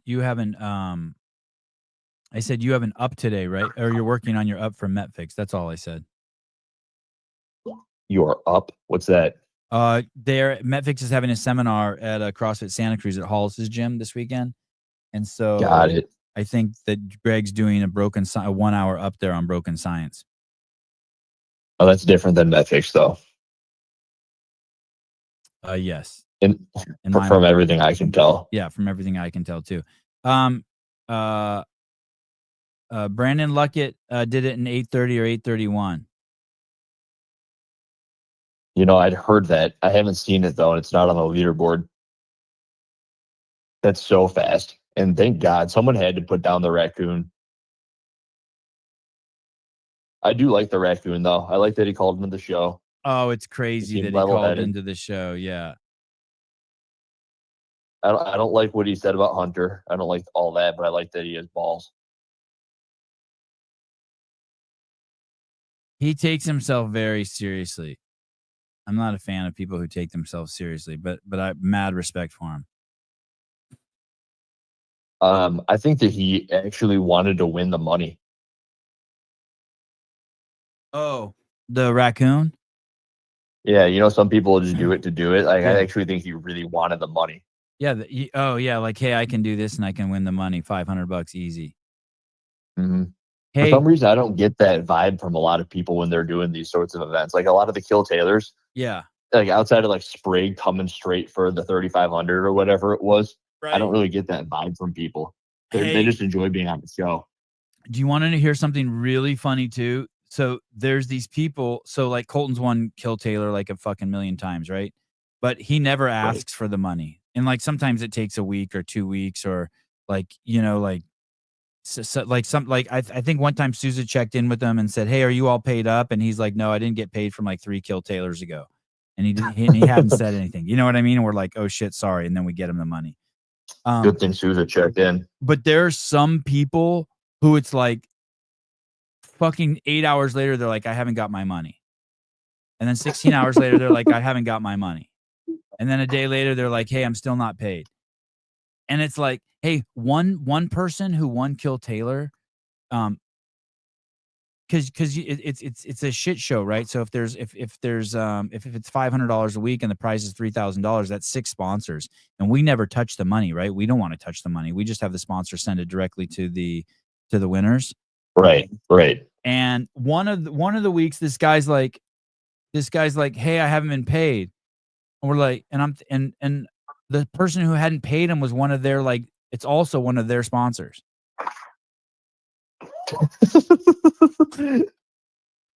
Just I like, wonder what that means. What do you take away from that? What does that mean? I mean, nothing really, except just that it's absurd. But it's like, hey, everyone, fucking chill, dude. Just I chill. kind of It's the kind of immediately. shit that makes I me get, not want to do it, to be honest. how long does it take for you to kind of flip the script and not be pissed about it? I'm always, well, the truth is, don't tell anyone this, but I'm always kind of glad when shit like that happens, because I always think it's just another story in my storybook, because like I need stories, because that's what I do online. I tell stories. So so to be honest, I like it. You know what But I you mean? won't say who the company was that didn't pay. No, Everyone's they paid, no, right? they pay. I don't They even always come through. dude, yeah, everyone's always come through. No, one time early on there was way back. There was a company that didn't come through, and the company was upset that we didn't have them on the show. The CEO of this company was upset because we didn't have them on the kill. It was fucking retarded. Oh But shit! but here's the thing: if I'm an athlete, it's look at Gabe's like, it wasn't me. No, if anything, Gabe overpays. No, Gabe, you're. But I don't even blame the company for like paying late. So what? Like, it's not, none of these companies who sponsor us are like have accounting departments. Like they're Venmoing you from their fucking same fund they pay for their kids babysitting. It's like, do you know what I mean? It's like, hey, be fucking cool. Like, just like, Gabe, I was at Tyson's apartment and Yeah. I saw the iPad you got him. yeah. He's like, "Yeah, man, I use that all the time. I read plays and shit off of it." I thought that was kind of cool. Oh, that is cool. Do you know the story behind that, right? I know Gabe got it Yeah. somehow, some way. Oh, because he needed it for the podcast, right? Yeah, that was a $3,500 expense. And I remember And you when, were gonna do it, and he just fronted it, right? yeah, and I was freaking out because when I told him I'd buy it for him on the air, then I went online and I bought it, and all this shit was like $3,500. And I remember thinking, oh fuck, that's like, my wife's gonna fucking kill me. That's like almost our mortgage. You know what I mean? I think my mortgage is like $5,400 a month. I'm like, that's, my wife's gonna fucking kill me. I took that out of fucking, just out of her account or whatever. And then seriously, 3 hours later, Gabe called me. And then you know what I That's said the after world that? working to make it good for you. No, You're trying to tell Hiller. it to Ariel No, yesterday. Hiller. That's Jesus Christ. No, he doesn't do that. What were you gonna say? I like people who think he does that. I don't think he does that. I don't remember what I was gonna say. 5,400. The fuck? Hey, dude, my mortgage is cheap. Oh, you know what I was gonna say? Yeah. I kind of like this and I hate this about you, that whenever you get something off the Apple Store, you immediately max it out. Yes. Like no one needs always. 8 terabytes on their fucking MacBook, but you do it every time. Yes. I would never buy a computer that's less than $5,000 or $6,000. My interest rate on my mortgage loan is 2.8 or 2.75 or something like that. I got it during the good old days. Dude, you can't even rent a 1-bedroom house in Santa Cruz for less than fucking, it's a semi-decent house, $3,500 a month. Is Spin ever gonna put up that article? Oh God, that would be so awesome. I hope he does. I hope he does too. Yeah, Spin's working. Are we allowed to say what it is or no? I think that's for him to decide. Hey, did you watch that? You know what he did? Go ahead. I know you're going to talk about, but I was watching Spin yesterday, and Tyler disclosed a message that somebody had sent somebody, not in the chat, but I think it was like a private message sent to Spin. And John Young's the one who kind of put the smack down. And he goes, "Hey, I don't know if Spin wanted that to be public." I thought that was pretty funny. Oh, I missed that. I tuned in late. Good. I tuned in late, and they were doing the. I don't understand what the They have they did this thing with a list. It's a white screen. And as soon as I saw, the blind rankings. Yeah, and I saw the word puppies, and I'm like, okay, I don't do puppies. They remind you of Talking Elite Fitness emoji draft. What is blind rankings? Couldn't even figure out what it is. What is that? Well, if you watch any of the other weeks, they're a little bit more CrossFit centric. Spin's got 5 things, and between Tyler and John, they have to come to create a list without knowing what comes next. Is it like Family So let's Feud, just where say he's I like, said, "What's big and yummy?" and then it's like, "Number one answer, tits." I mean, no. Oh, I mean, kind of, but not really. If I said, "Hey, what are your 3 favorite children?" and I put one up, and you're like, "Oh, damn, no, that doesn't work because you know your kids' names. You can't know what's coming next." oh, okay. So he's done like okay. he's done like fittest Australian. No, because you know the fucking Australians do. I don't know how to explain it to you. I'm not even gonna try. Okay. I give up. That podcast. Oh yeah. So I want to ask you about Gooch. I want to ask you about Gooch too. Let me ask you about Gooch before I ask you about the European cucks. What is Gooch in a new video? Did a video come out today with Gooch and Danielle in it? Where would that be? I don't know. I haven't seen it. People. Okay, people in the chat were talking about it. Ours? No, in this show chat. I have not seen it. I'm gonna look at what I search Austin Gooch. That's what someone told me to search. I don't know. I didn't come up with shit. I guess it's CK Kevin says, is it the WFP qualifier video? Is he a W? Oh, he's got one up, yeah. 17 hours ago. And 18 hours ago. You just went to Austin Gooch on YouTube? If you type in Austin Gooch, it's the first thing that pops up. WFP3? Yes, sir. Oh, she's in the thumbnail. She is not. Yes. She is in the thumbnail. She is. Crazy. Wow. Oh, and that's how I was wondering how Torres knew his name. It's because it's her training partner. The Gooch. Oh, so he may have not even been in bed with her. He may have just wait, what was that shot? He may have just His shirt says "Fear is a liar." I don't understand that. Whose shirt? Gooch's shirt. In the rowing video, I don't know. I was looking at a video of his, not that one, not the one you have up. Yeah, doesn't really matter. So he may have just been over there just using her sauna. People do that all the time. You're right. Yeah. I mean, I think I've been to at least 3 or 4 of these athletes' houses now, and they're always going to their buddies' saunas at their houses. Is he touching the floor? Yeah. Does he know he doesn't have to do that? He doesn't? No. He didn't even read the standards. This dude's an idiot. Or I'm an idiot because they changed them, or they're idiots for changing them. But I know for certain that the first time that the World Fitness Project had shuttle runs, you did not have to touch the floor. I'm going to go look at that right now. This is ridiculous.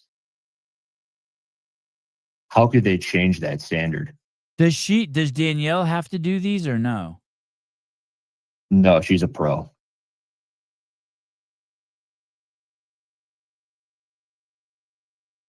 How do I get to the second freaking workout? 2? Did you watch the European did you watch the podcast with that fucking crazy dude who pushes girls allegedly? I legitimately fell asleep during it, but I did listen to quite a bit of it. And it's crazy. At one point they're like, if you say anything, I listened for about 5 minutes and then I was like, okay, this is just all lies. At one point they said, and if you say anything about Dave Castro, you'll be banned and kicked out. So that's why one of our friends got kicked out of the Berlin event. I wanted to be like, you fucking idiot. Do you think for a second Dave gives a fuck on who attends the Berlin event? Like those guys are world-class pieces of shit. I saw a photo. I looked up his name on the internet and I saw 3 pictures of him and his wife in a shower together.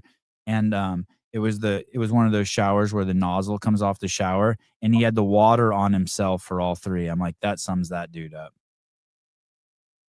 Dude, instead of on his wife. That's a crazy observation because all I can think is when Alexis and I are in the shower together, I'm like hiding in the corner because if she's out of the shower for more than 3 seconds, she's complaining about how cold she is. Hey, which is consistent because I feel like half the content I've seen with Alexis, she's got a blanket on her. That's totally accurate. She's always cold. Yeah, those guys were they were justifying WTF as a legit event because it has Rogue and Red Bull and someone else as a sponsor, and I'm just like, holy shit! So you're justifying an event by its sponsors? I could almost promise you that those people didn't give any money. That Red Bull probably just delivered. You've heard that too? I've heard that as well. That Red Bull didn't give them any money. Yeah, they probably neither did. What was the shoe company? Adidas. They just gave them shoes. Yeah, and I don't want to hate on. What's crazy is the only way I want to hate on the Big W is why are you affiliating with pieces of shit like that? Like you. Red Bull. No, with idiots who say shit like that. Like the Big W's affiliated with these guys. And it's like, why are you affiliated with? I think they are. Are they? That's the impression I got from listening to the podcast. It's like, why are you affiliating with just complete liars and assholes who attack CrossFit? It's the difference between actually wanting to be friends with somebody and being friends with somebody because their parents are rich and you're in high school and you get to hang out in their Lamborghini. Yes, and that's the impression I got, that these guys just feel like cool kids because Will said hi to him once. I honestly don't think Will's that cool. I think that he's a fake natty. Fake natty? Yeah, man. You don't know that one? Yeah, I like it. Bro, a sugar-free Red Bull now would hit the spot. Well, I mean, if you go to the Big W, they have 55 free pallets of it. But no money. And they don't need money. They got their own. Yeah, they don't need Red Bull money. Yeah. Hey, I hope they get that TV deal. That's the only chance they have at survival or unlimited money from the parents. A TV deal is not going to. Here's the deal: you can pay. They could film it, and you can pay ESPN to put it on for you. Did you know that? I guess you can pay anybody to do anything, but yeah, you can just pay ESPN to put it on. They'll do it for sure, 100%. That's kind of defeating the purpose of what Patrick Clark always insists their goal is, though, doesn't it? I don't know. What's he say their goal is? To get the TV deal. Yeah, he's always in your comment section saying that. Oh, but I'm saying even if someone gets a TV deal, it doesn't. I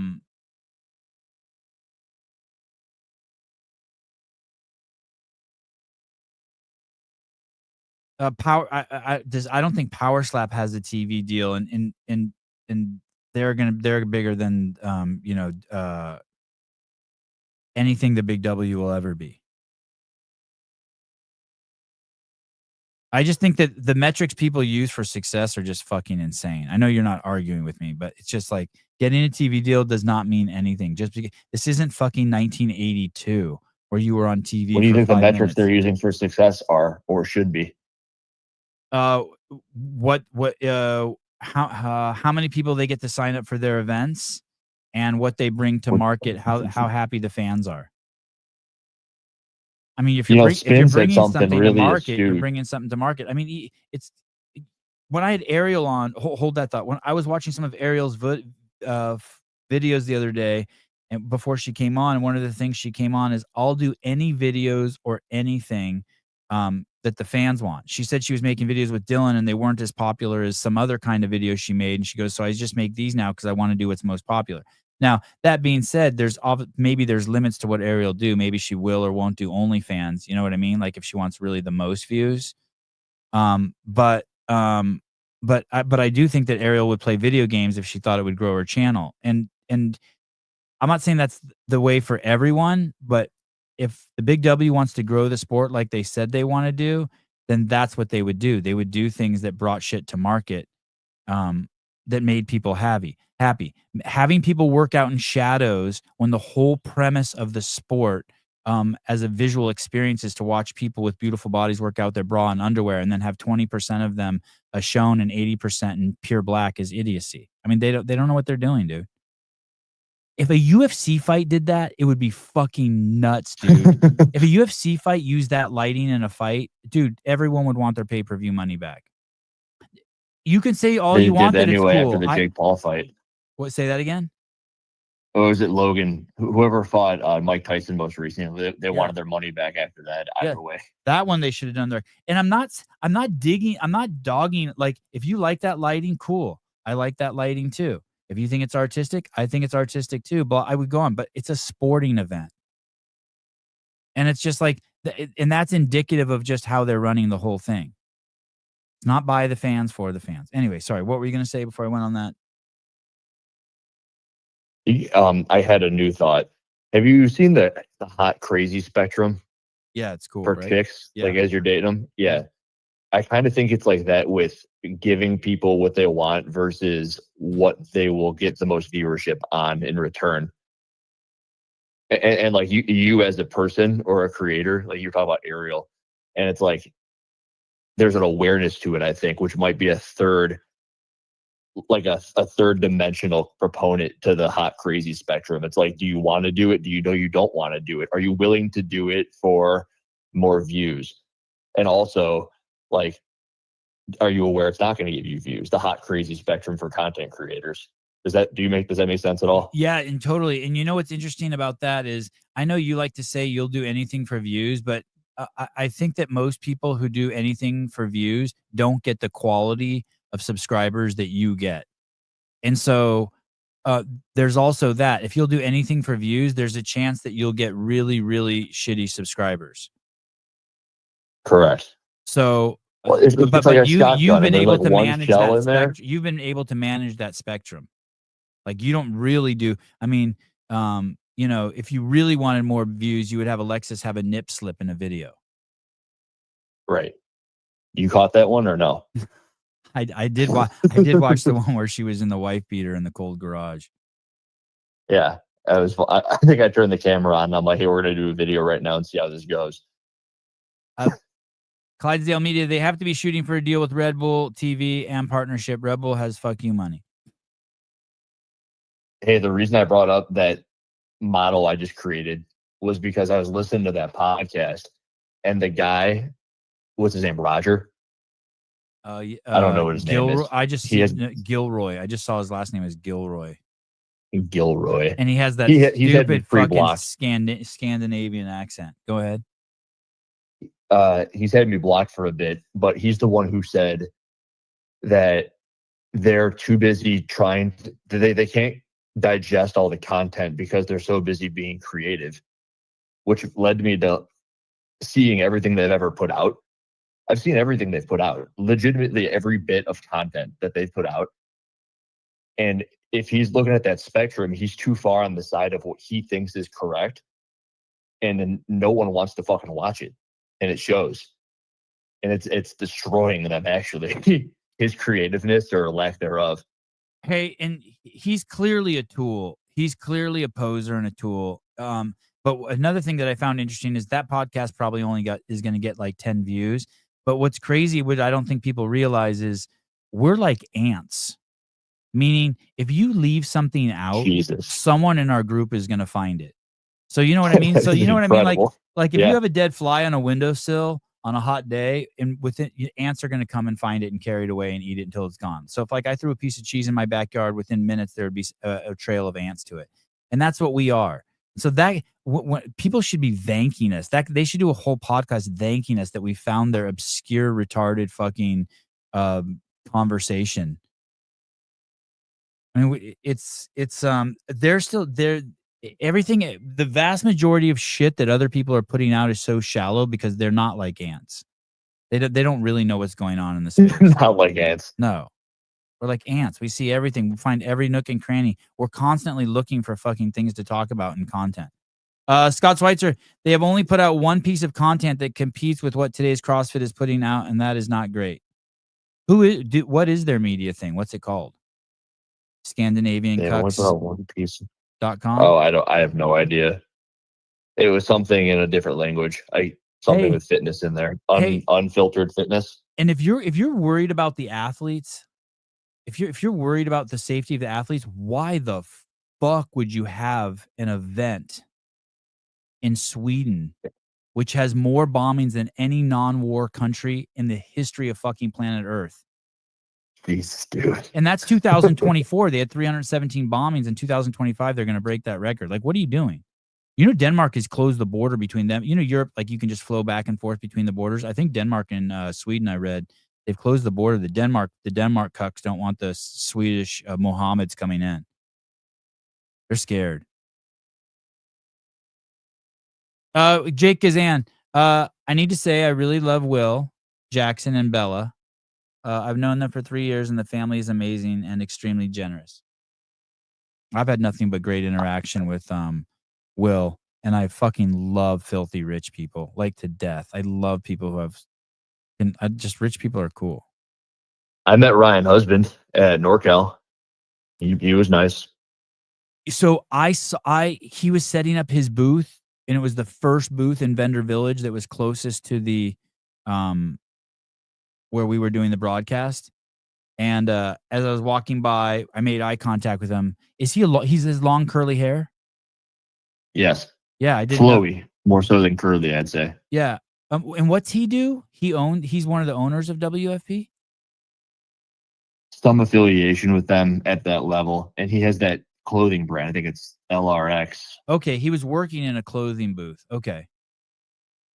Right. Okay, so I met him, but I didn't know till I came back and someone said, "Oh, how was that?" And I said, "How was what?" And they said, "Meeting Ryan Husband." And I said, "I don't know who that is." And they said, "Oh, it's the dude you just shook hands with." But he was very nice. Yeah, he was super nice. Yeah. I asked him for an interview at one point. I never got back to it. But that's okay. Hey, dude. These podcast people, one of the thoughts I had when I saw it was the everything's fine with the fire emoji, and then they leaked that thing about the swimming across whatever, the swimming event in general. Oh yeah, one of the criticisms that was a post-production podcast episode. So anything said in there, they could have 100% cut out, and they decided not to. So that's one thing. That's one thought that I had. And number two, everything you put on the internet, it is to be talked about.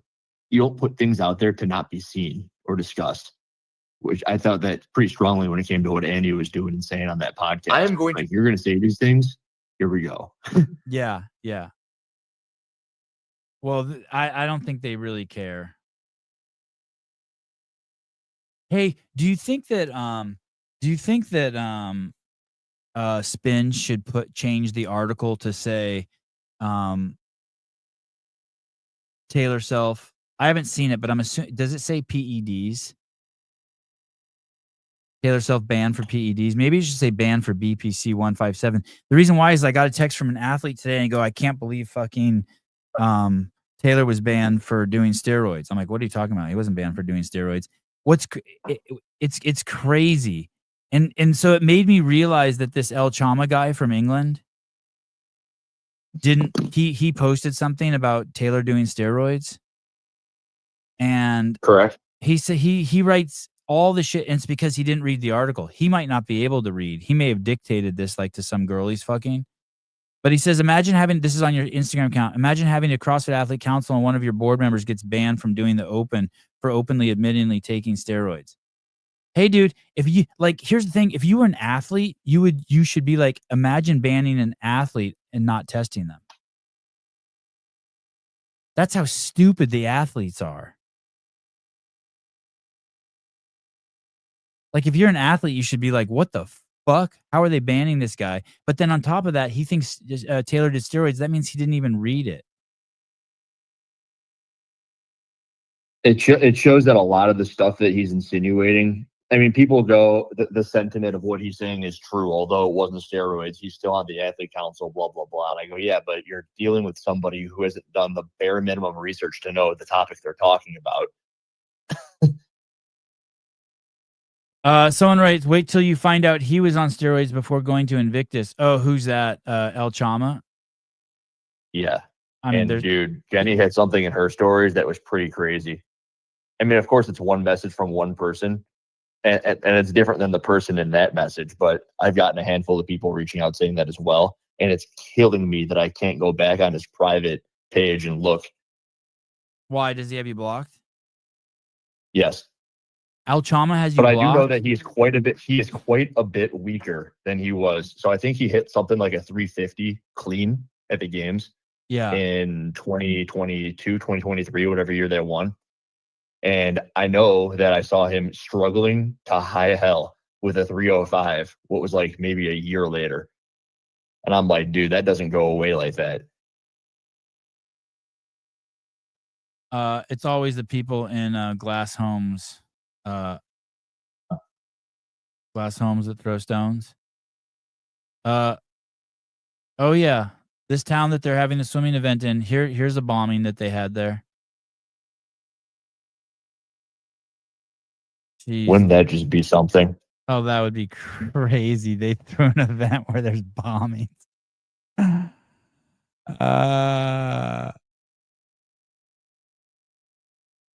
Imagine the way that the people would try to spin that. Because, like, imagine if they're having the event and some sort of a bomb goes off somewhere in the city. And then somebody like you says, hey, a couple months ago, I said that that'd be an unsafe location because of the bombings, and now there's bombs. Like, no, it's by chance. How could you have possibly expected that? The truth is I don't think it's unsafe. The chances, the bombing there was so powerful that according to the police, cars parked nearby were destroyed. Since 2018, there have been 500 bombings in Sweden. Anyway, I don't think it's unsafe, but I just think it's funny. I was more just making fun of those guys for being. I'd say a bomb could go off anywhere. That's what I would think. Yeah. My house is technically unsafe because a bomb could go off in the stove or whatever.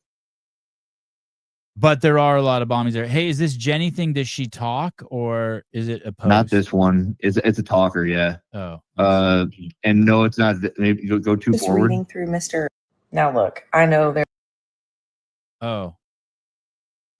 Why would you unfriend all the members of the gym? That's not very nice. Regarding Joshua El Chama, when he lived in England, he trained at our box from 2016 to 2018. I can confirm the rumors that he was on PEDs. I have no actual proof. His physique and strength very quickly improved after he joined the athlete program and was coached by Mike Catras, head coach and program designer for the athlete program. Josh's team went to regionals of that year. 3 of the 4 team members were allegedly using, told by the 4th team member that wasn't on anything, who was a coach at our gym. Mike Catras himself failed the drug test at semifinals in 2022, and his team was disqualified. When Josh made regionals and became the fittest in the UK, he removed all of us box members as friends on Facebook and unfollowed us on Instagram. Oh, shut the fuck up. No one cares if anyone unfollowed you. Faggot. Sorry. The rest of the stuff I like, but like, he unfollowed me. If you're a member of a gym and you unfollow the entire gym when you leave, it says something about you. It does? Yes, sir. Maybe he was just to start unfollowing everyone. What's it say? What do you care if someone follows you or not? I follow 1,800 people, and I don't ever actually scroll my feed. Dude, I have this video on Ty Jenkins coming out, and he unfollows people, and it's awesome. Oh. Yeah. And when he unfollows people, it definitely means something. Doesn't that is he nervous about the blowback that might come from that? No, dude. He's so cool. Hey, is she done? I saw a picture of her recently. She doesn't look like she's working out. Is she working out? I guess she has to be working out. She's going to the Titan games again, right? She's on a. Are you talking about Spiegel? I did not. Barry, yeah, Spiegel. Oh, sorry, yeah, Danny Spiegel. Barry, I did not defend Mitch Hooper. You're fucking. You know that's not true.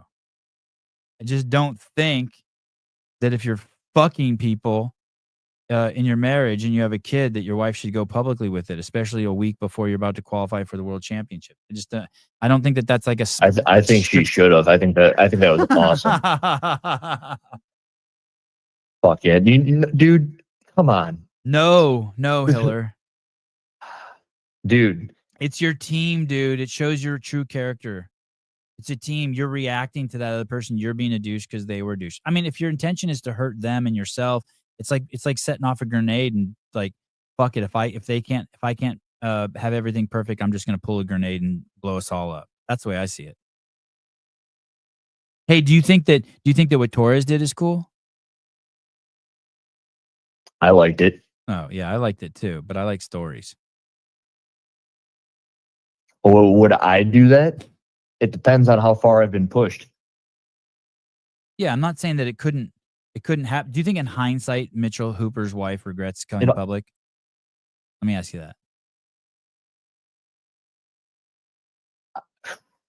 Damn, I don't know. I tried to friend her the other day, and she hasn't gotten back to me yet.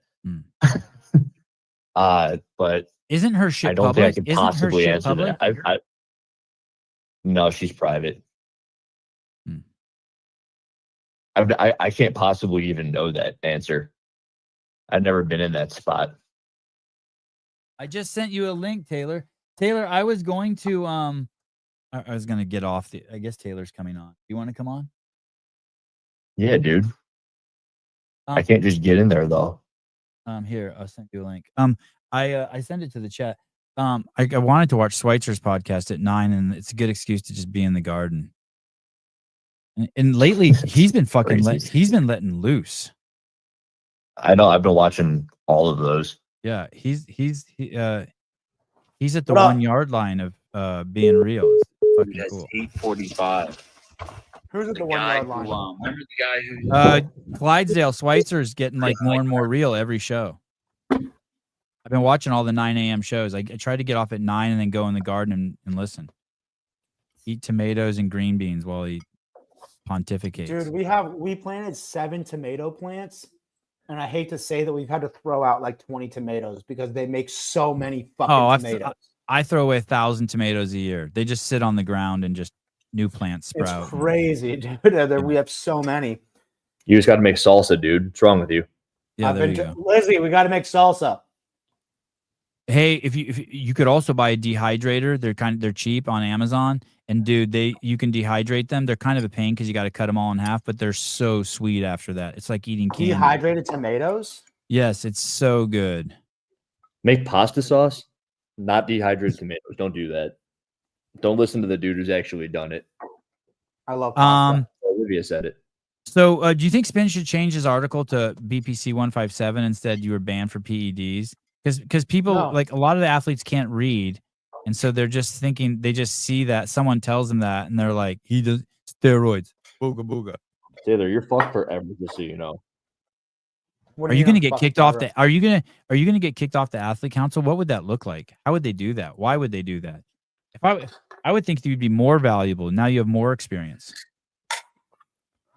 What do you mean I'm fucked forever, Hiller? I can't. It has to be weekly. I'll read a comment about how I'm banned and I'm mad at the world because CrossFit banned me. and I'm like, no, guys, I self-admittedly took myself out. What do you not understand?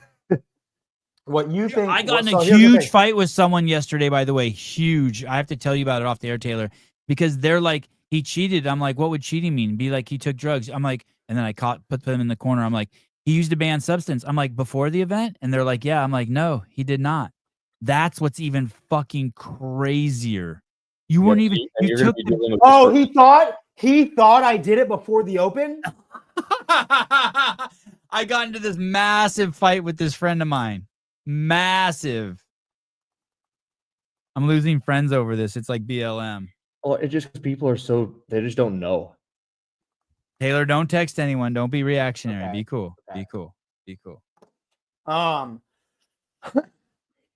don't think I'll be fucked because I don't give a shit if people that think I hate or am angry at CrossFit. What I think is this is Dave and the games and fucking dumbass Curtis Bowler. Hey, first off, Dave, Curtis, Eubanks, you fucking pussies.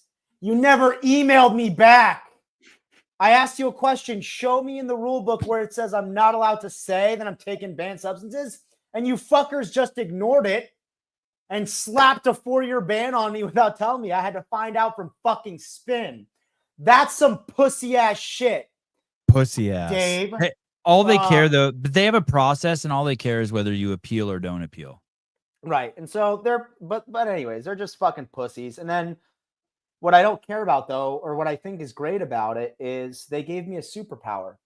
Because everyone that hates on me thinks that I'm just a bootlicker and that I'll suck CrossFit's cock as hard as I fucking can all the time because we're all in bed together.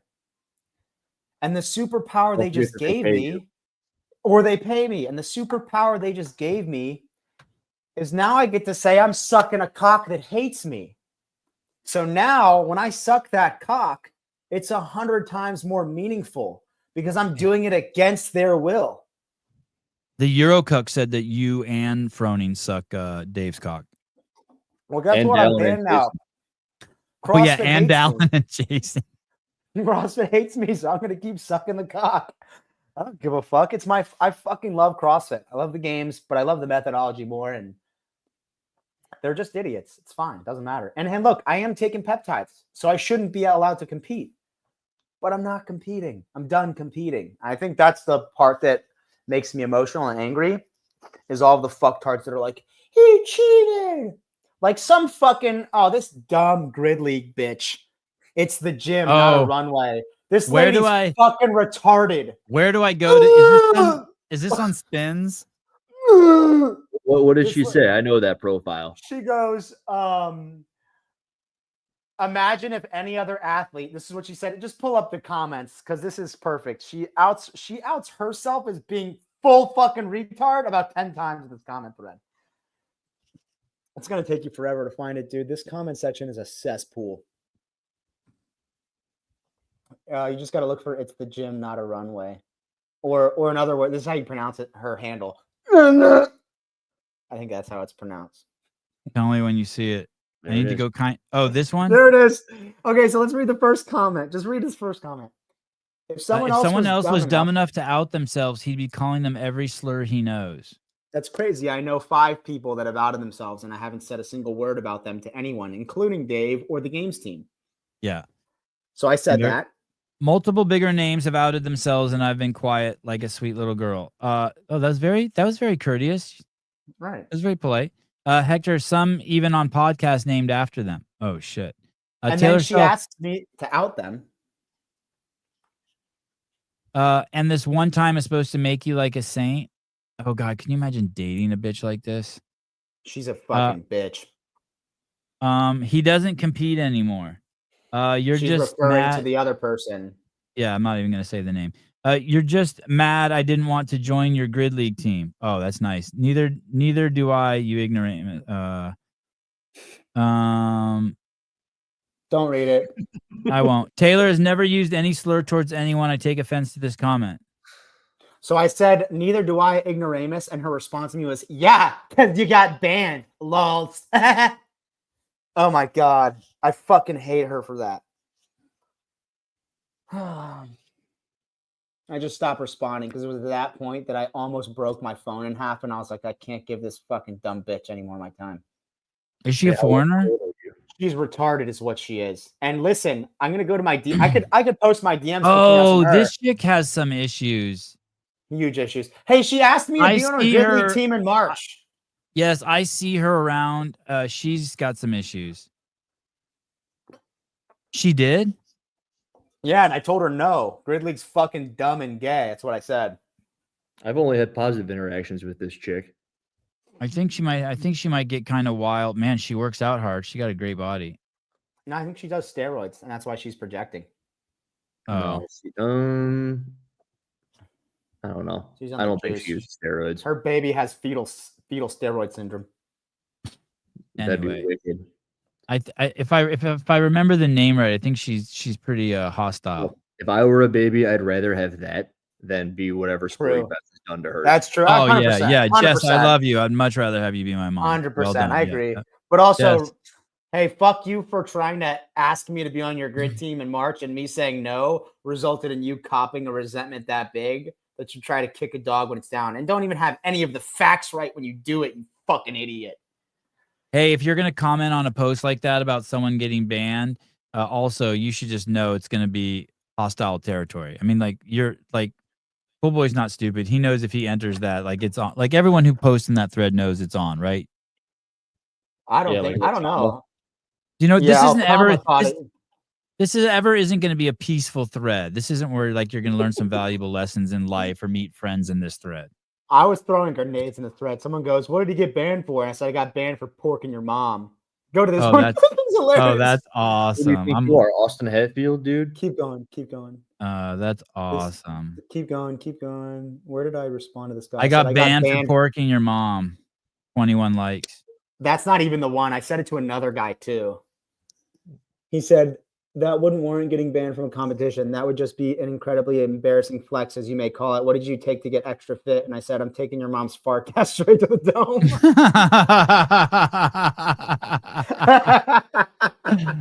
Oh.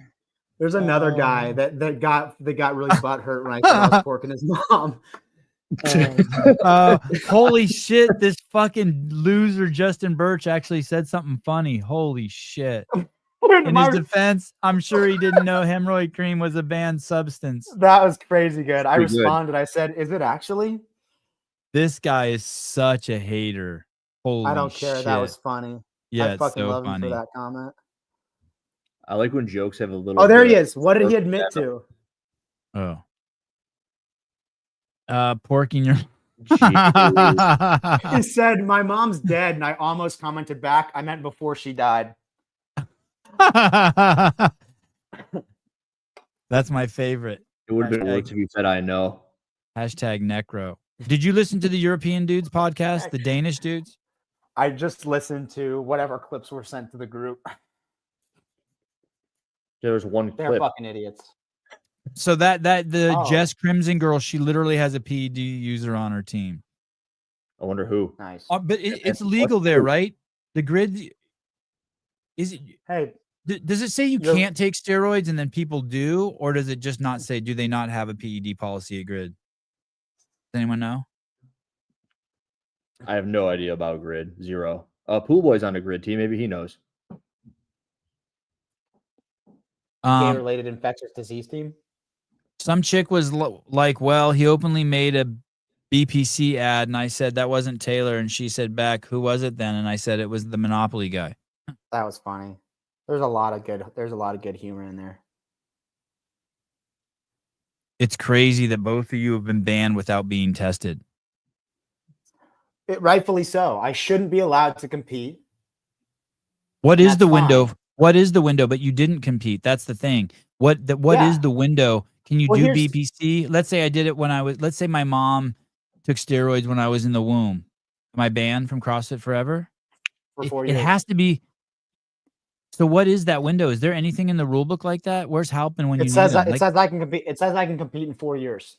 No, but let's say let's say you did. Let's say you want to do CrossFit and you used to do steroids and now you don't anymore. Let's say it's been 2 years. Let's say it's been 730 days. If you don't admit to it, you're fine. No, but what if they go back on a blog and they show that you used to shoot it, but it's from 2 years ago? Like, what's the window? There's got to be some sort of window. I think it's a 4-year window, is what they say.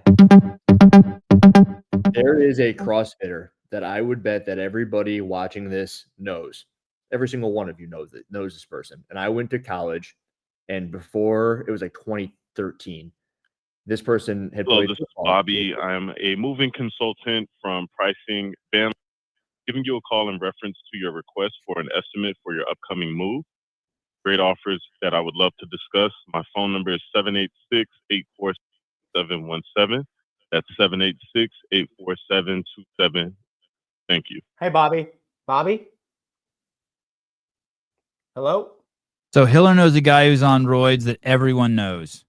Well, no, it's just they would have had no reason to tell me this in 2012 or 2013, other than they were flexing on me for having known this person. But they go, "Yeah, I played football with this dude, and I saw the needle in his butt." Like, you believe that person? He has absolutely no reason to be telling me this. I know who the athlete is. I was idolizing Rich Froning, like, "Oh, this is so cool." He goes, "Yeah, I know a CrossFitter." I bet I know the athlete. But it wasn't Rich Froning, just to be clear. No. I'm going to text in the private chat on the show. Yeah, of course you know who it is. Everyone knows who it is. Is that it? No, that's not it. Holy shit. Wow. Wow. I thought you'd know. But to answer your question, Savon, that that individual, quite the athlete, rather strong, probably had a lot to do with what had happened in college. And yes, I believe that, because why would that person tell me that? They were also doing the same thing. So, but do you think that there should be a window? Should that be in the policy? Like, when can you? It's an impossible thing to enforce. So no. I mean, honestly, if Taylor had admitted that or had made that ad via his admittance, they'd never be able to test him for it ever. That's why no one's ever tested positive for that ever. You can't test positive for BPC 157. Good fucking luck. Hopper played football, but Hopper wasn't alive in 2012. Yeah, Hopper wasn't his dad's ball sack in 2012. I'm pretty sure. It's crazy. I mean, just think. Let's say you were in some sort of car accident or something. You know, when you were 8 years old, and they gave you something to like help you heal, or I don't know, some medicinal steroid, and then someone finds the video on you on YouTube, and then you're banned. Hey, this is the issue with it. And you took it after the Open, right? You took it This is after the issue with Open. it. Yeah, it's crazy. I said I was done competing. I waited till after the Open to do it. When me and Lizzie had a conversation about it, Sarah had sent me the peptides before the Open even started, I think even. And I was talking with Lizzie, and I was like, I just don't know if I want to do it. I'm honestly a little scared to do it. Let's just wait until after the Open and think about it. And we waited. And then about a month after the Open, I was like, all right, I'm done competing. Let's just see if it'll help me be able to squat with more consistency and have less repercussions, less inflammation, whatever. And so we started doing it. So the number one issue is that through them doing this, one, they didn't even know that I did it after the Open. They're fucking idiots for that. And it really pisses me off because my name's getting dragged through the mud. But it's Taylor, also giving me ads publicly. Huh? You did it publicly, homie. I know. Yeah. But I did it after the Open. This is bullshit. But it's getting dragged through the mud because people are calling me a cheater, and I didn't cheat. Hey, as a master's athlete, can you take medicinal You had TRT? not yet cheated. If you had signed up again, yes, right? Right, which I wasn't going to do. Okay. And at this point, I wasn't competing anymore. They're saying that I guess they thought that I was, or that I took it before the Open, which is even fucking dumber.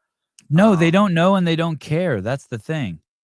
They don't care about the testing. They don't care about the proof. They don't care. Like, that's the part I don't understand. Also, every time you sign up, it is a year. I think you've got a year until the next Open where you admit that you won't be doing that stuff, or like covered under that. Like, why wouldn't they just fucking test Hiller? Why wouldn't they just send someone out and test Hiller after he did it? Because Why they don't would have you to just spend ban that him? money. They don't have to spend the money if he doesn't admit it. And I'd They're on pass. private equity budget, buddy. Yeah, and then what if he did pass? Well, I'd they would pass. out themselves I as would- fucking I would- idiots.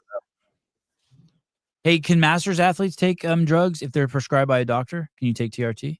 Only if you get a TUE, and you won't get a therapeutic use exemption for that.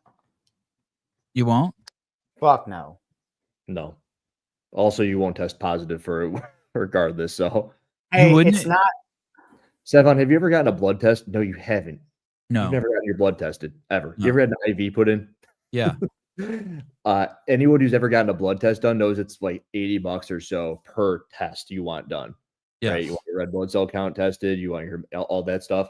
So if they want to find everything they list on there, it's going to be like a $5,000 test. They're not doing that. They're not looking for BPC 157 because they know even if by the slight chance you took it 3 days ago, they're still not going to catch you with it. So they just Right. don't do it. They say it's illegal. It's not me versus CrossFit. And this Not, is where not medical advice. Don't take that to the grave. If you test positive and reference this, that's not my fault. Rambler saying it's not me versus CrossFit. And this is where everyone, and the person specifically who pushed this ad of me under CrossFit's desk, which exists. Oh, And I so why did so you don't think Curtis Bowler's so finish this thought, and I want to ask you how you think it got on CrossFit's desk. Go ahead. It's not me versus CrossFit. This just gives me so much more credibility when I endorse CrossFit and when I promote CrossFit and when I speak highly of it and when I tell anyone, hey, if you want the best body you could ever have and you want the, best health you could ever have, it's CrossFit.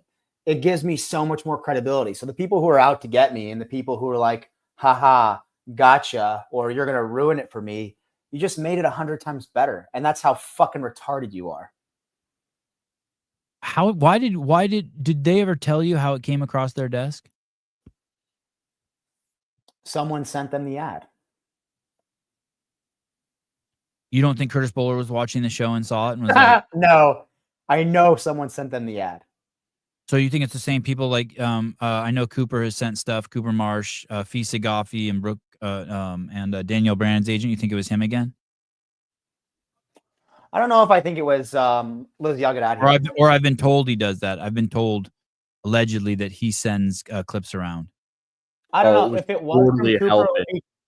If it was Cooper, it would be completely disingenuous. I actually have it. Yeah, I think a few other people were the ones who did it. I think Halpin's a potential contender. I think Matt O'Keefe is a potential contender. Oh yes. I could totally, because Halpin likes to work with he's the kind of guy who wants to be the teacher's pet and the hall monitor, right? Yeah. But hey, at the end of the day, it's like, and maybe they didn't have any malintent other than, hey, this person's taking a substance, they shouldn't be allowed to compete. Cool. All good. But if they were hoping that anything negative would come from it, hey, nothing negative is coming from it. Only positive, actually. I gained 300 followers. Thank you. When Dave posted mine, I picked up like 6,000. Holy shit. Oh, that's awesome. That was help me. I was super pumped that they banned me. Hey, and those 6,000 people are all steroid users, I bet, and they want to just watch you and see how everything goes. Yeah, man. As a case study. The thing that's gonna suck, Taylor, I'm telling you, is for years you're the cheater. That no one cares when you took it, no one cares how. They just know you're banned. That's gonna be the part.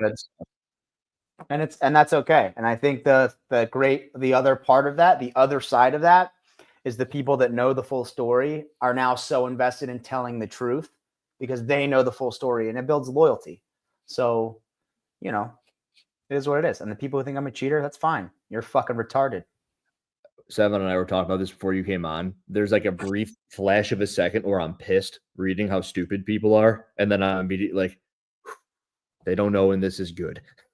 It's literally a quarter second. I'm like, oh. Exactly. Yeah. Hey, what is this girl? 30 minutes. What is this girl doing? Chill, bro. She's indigenous. Be careful. God, that's woke as fuck.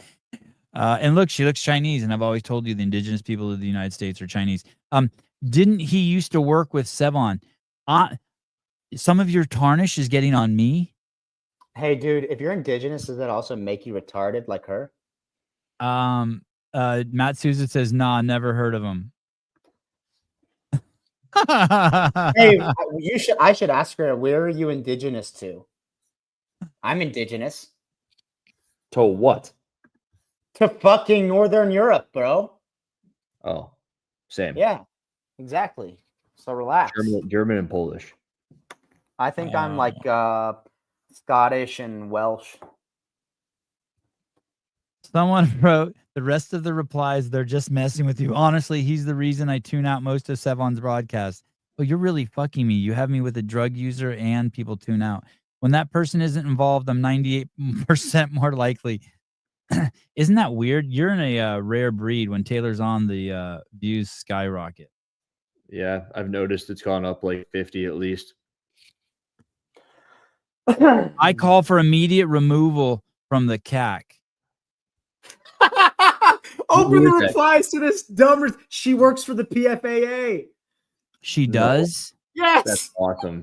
Emma McQuaid weighed in on this? Yeah, fuck her. Is she still competing? Fucking idiot. Dude, she's a legend. Chill. She's not a legend.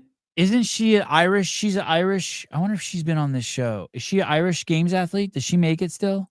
Yeah, man. That's Peter's chick. Chill. Wow. Go to replies. This dumb fucking idiot. Athlete Um, advocate at the PFAA.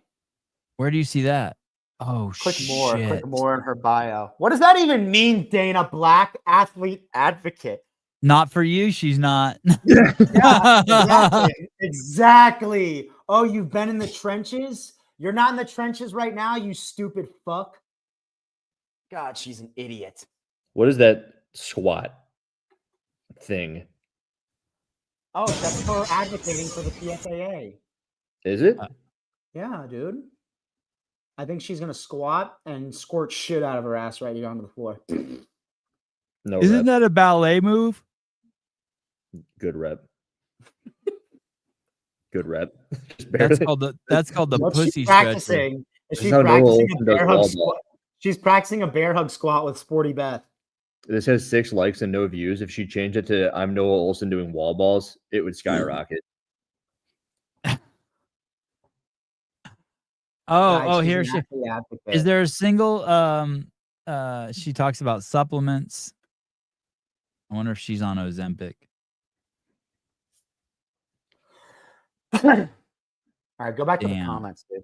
Fucking dumbass bitch. Where Dude, I haven't heard Taylor talk about Alchama yet. Oh God, I don't even know where that was. It's gone now. But her comment, I almost responded to her. She was like, "I've been in the trenches working for athletes for years." And I was like, "You keep digging that fucking trench, you idiot." Oh, that's what she It's turned into says.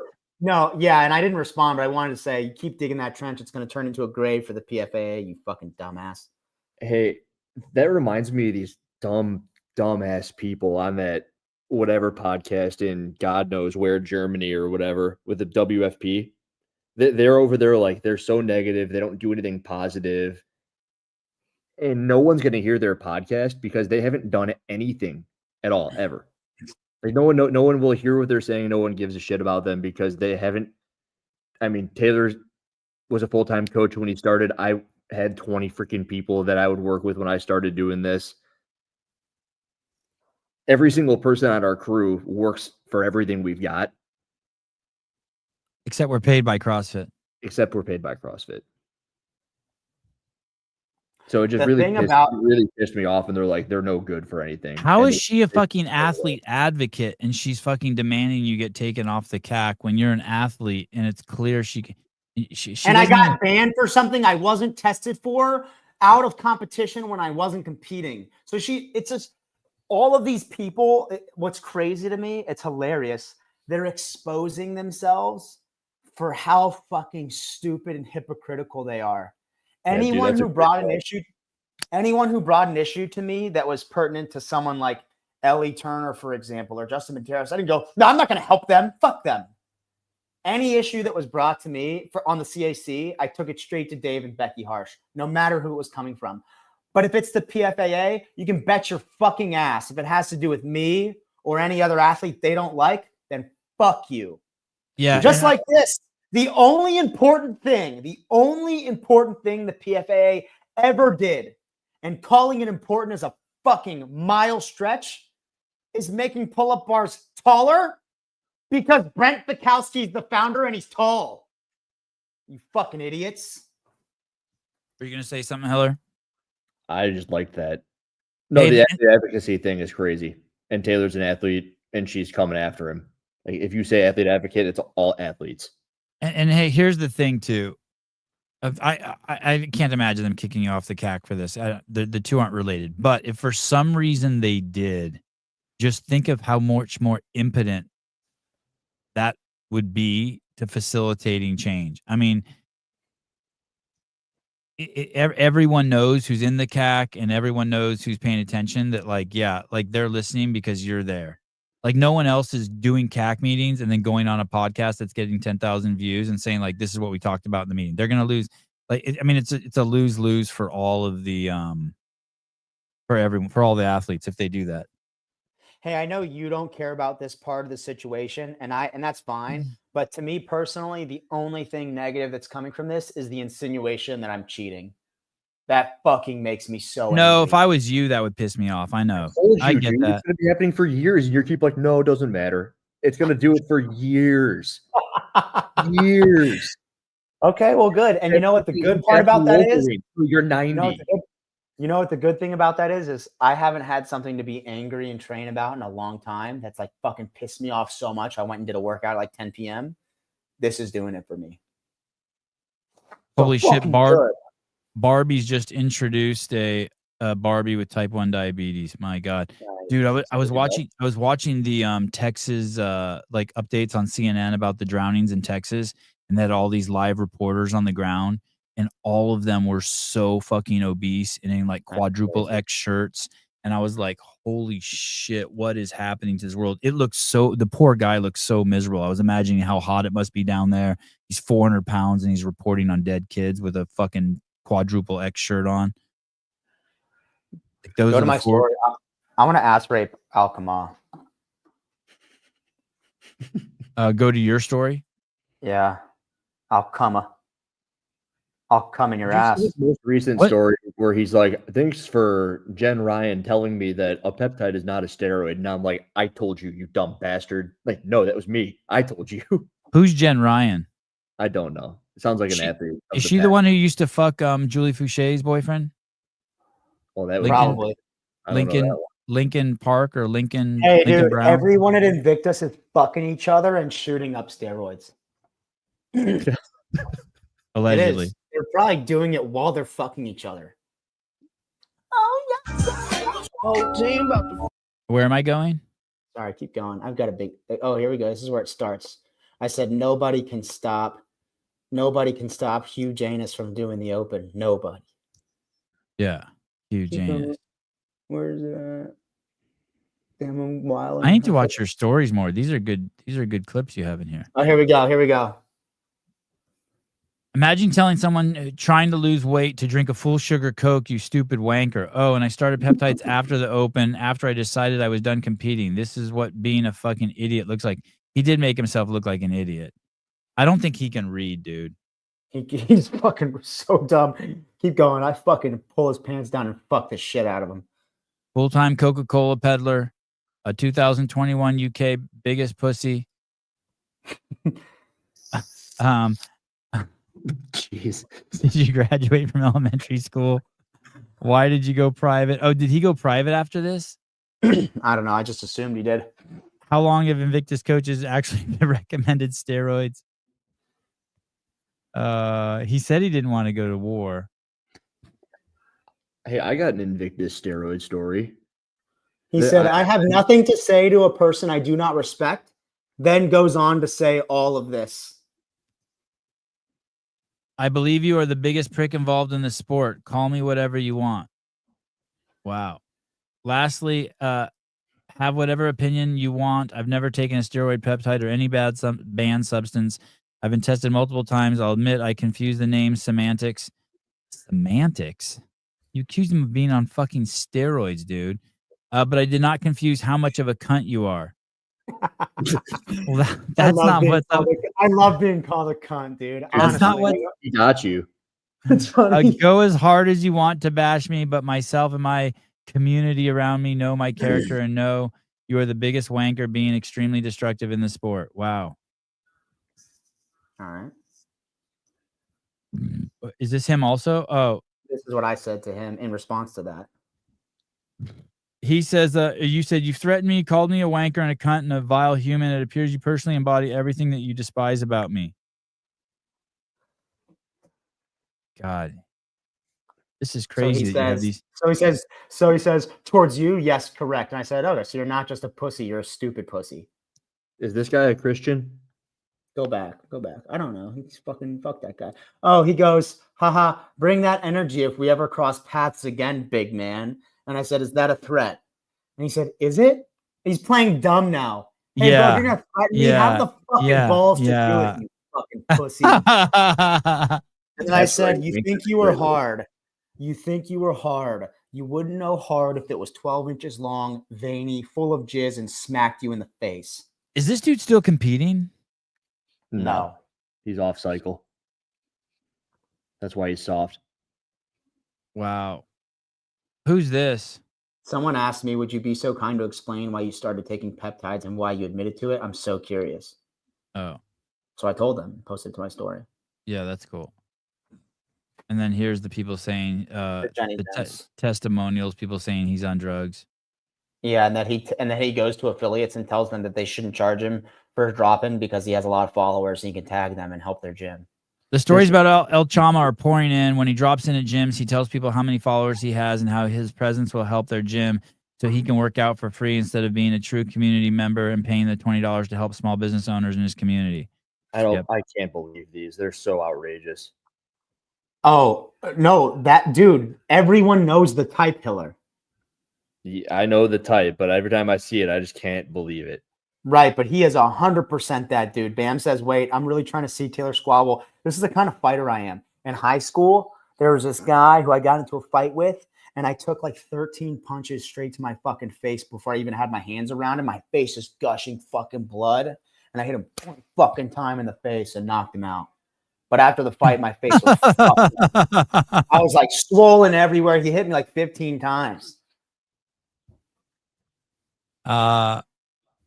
Speaking of cycles, did you see what Steph Cohen has been up to? Oh man. Did you see Goob's most recent on her? It was so good. I didn't see Oh, Goob. it was so good. God, Stefan might like actually come and go to heaven if he watches that. It's so good. I watched it. He's so good. I mean, it's ruthless, dude. He uncovers so much shit. Is that the one with the Tristan Ham guy? Yes. Oh, it is nuts. How about he busted Hakeem Jeffries for stretching his body out? I didn't see that one. Yeah, Hakeem Jeffries, the head of the Democrats, Goob caught him editing his photos to make himself look taller. Oh, classic. Yeah, watch this. Hey, dude, Biden's ex-physician pleads the fifth about Biden's health. He better. That's classic. Which one's the fifth? Update on Stephanie Cohen's arrest that I posted about just the other day. You guys missed it. She was arrested July 2nd for a domestic violence battery. According to TMZ, who obtained court documents, they got into an argument. He grabbed his phone. She thought it was her phone, and then they got into it. Cohen's accuser, which is Tristan Ham, her current boyfriend, told cops she scratched him on his neck and chest and tore his pants pocket during the incident. And then she alleged that he had hit her with a closed fist and scratched her on the face. Now, guys, this story twists a very weird and bizarre twist. So I just want to establish, this is Tristan Ham and Steffi Cohen. Tristan Ham is her current boyfriend, the guy she just assaulted. The other day, after I posted the video on Steffi Cohen covering her recent arrest, somebody reached out to me. Tristan Ham, the boyfriend that she just assaulted, reached out to me, discouraging me from making the video. In fact, he was telling me that I was wrong about my other video and that I had missed this crazy evidence of Steffi's ex-boyfriend closed fist punching her in the face. He says it right here. So he's in my inbox, day or two after being assaulted by Steffi, saying, "Hey, John, you got it wrong. Then the last video you got wrong also because there's a video of her ex-boyfriend punching her." So I did what any journalist would do, and I said, "Wow, you have that video, send it to me." And even though Tristan spent like an hour talking to me, he eventually resolves by saying, "I don't have time to email it to you." So he talks with me for an hour about this video that totally exonerates his girlfriend, totally not making up. And then when I asked to see it, he says he doesn't have time to send it to me. Now that's a little weird, right? Guys, hang on. It gets even fucking weirder. So in the past year and a half since I've been covering the story, I've never once heard about this video that Tristan Ham alleges exists of her ex-boyfriend closed fist punching her in the face. Never once. But then I get this comment on that video. The account Run Around Like Me says Hayden Bowe stole millions from her and then beat the hell out of her. There's actually a video of it on the file. I'd do a story on that next. I did what any normal human being would do, and I went to Instagram and I pretended like I forgot my password. I typed the username in that left that comment, and guess what came up? Get a coder link via email. Now, they block out most of your email here, but it's t_n@r___.com. Now, it's Tristan, and he owns a company called revivemethod.com. t__n@r. It could be. But what about this phone number? Ends in 65. Extremely easy and cheap background check reveals that Tristan Ham's phone number also ends in 65. These people are some sick puppies. Making Holy fuck. You didn't see it that far? I did. I watched it. I just still can't believe how good Goober is. Oh my! I can't believe how goodness. insane Steffi Cohen is. She's up there with Mitchell Hooper and Danielle Brandon. Hey, is she still successful? Is she still is her business killing it? She was posting pictures of her house and motorcycles and G wagons. I wonder. She was the programming platform that HWPO started on. And they had a massive falling out. They had a massive really? falling out. That's what I heard. I heard that they had allegedly it got really disgruntled. They had this crazy breakup. I also heard that when HWPO switched platforms, that they lost half of their membership base. Nice. Because everyone had to put their credit cards back in again. Hey, dude, who hasn't Fraser had a falling out with? Who hasn't O'Keefe had a falling out with? Oh, stay on Fraser. Don't get lost in the sauce, Taylor. No, I think everything negative about Matt Fraser comes from Matt O'Keefe, and that's just my opinion. And there's no fact, so I wouldn't want to get into any, the nuance of litigation and any defamatory talk. I'm just saying it's my opinion that O'Keefe ruined Fraser and HWPO. They should do Shark Tank, actually. Him and Tio were close. Now Steffi's kind of wicked crazy on her own. Rich and Matt. Rich and Matt. Hey, who told Matt that he has to worry? Trying to prove Annie's daughter correct the other day. Like, Annie's right. Didn't you hear what Matt said in 2015 about Dave saying he'd be disqualified if he went to get water? Like, yeah. And Matt's also on record multiple times saying that he had to get a villain in this story for him to compete well. Yep. So anything Matt said about anything there is discredited. But who do you think perpetuated all of these fears and hey, it's you versus everyone else. Hey, be careful with that person. Don't go on his show unless they're paying you. Don't promote this product unless they're paying you. Hey, blah, blah, blah, blah, blah. Don't be too good of friends with Tia. Don't share her all your secrets because then when you come out with HWPO, she's just going to start proving. That's all coming probably from one guy. God. Because O'Keefe, because everything counter to that, Matt shooting guns, Matt being conservative, Matt having allegedly a fake vaccine card because he wouldn't get vaxxed. All that is cool fucking shit. I'm like, damn, I fuck with Matt Fraser. He's cool as fuck. Yep. I remember. But then those were crazy. When the that ugly old fuck got involved or started digging his claws in. Matt would have been smart just to play it real. Which one? Fraser. Just play it real. Just cultivate the crowd that you can. You're gonna get. It's like there's a guy in the jiu-jitsu scene like that, Gordon Ryan.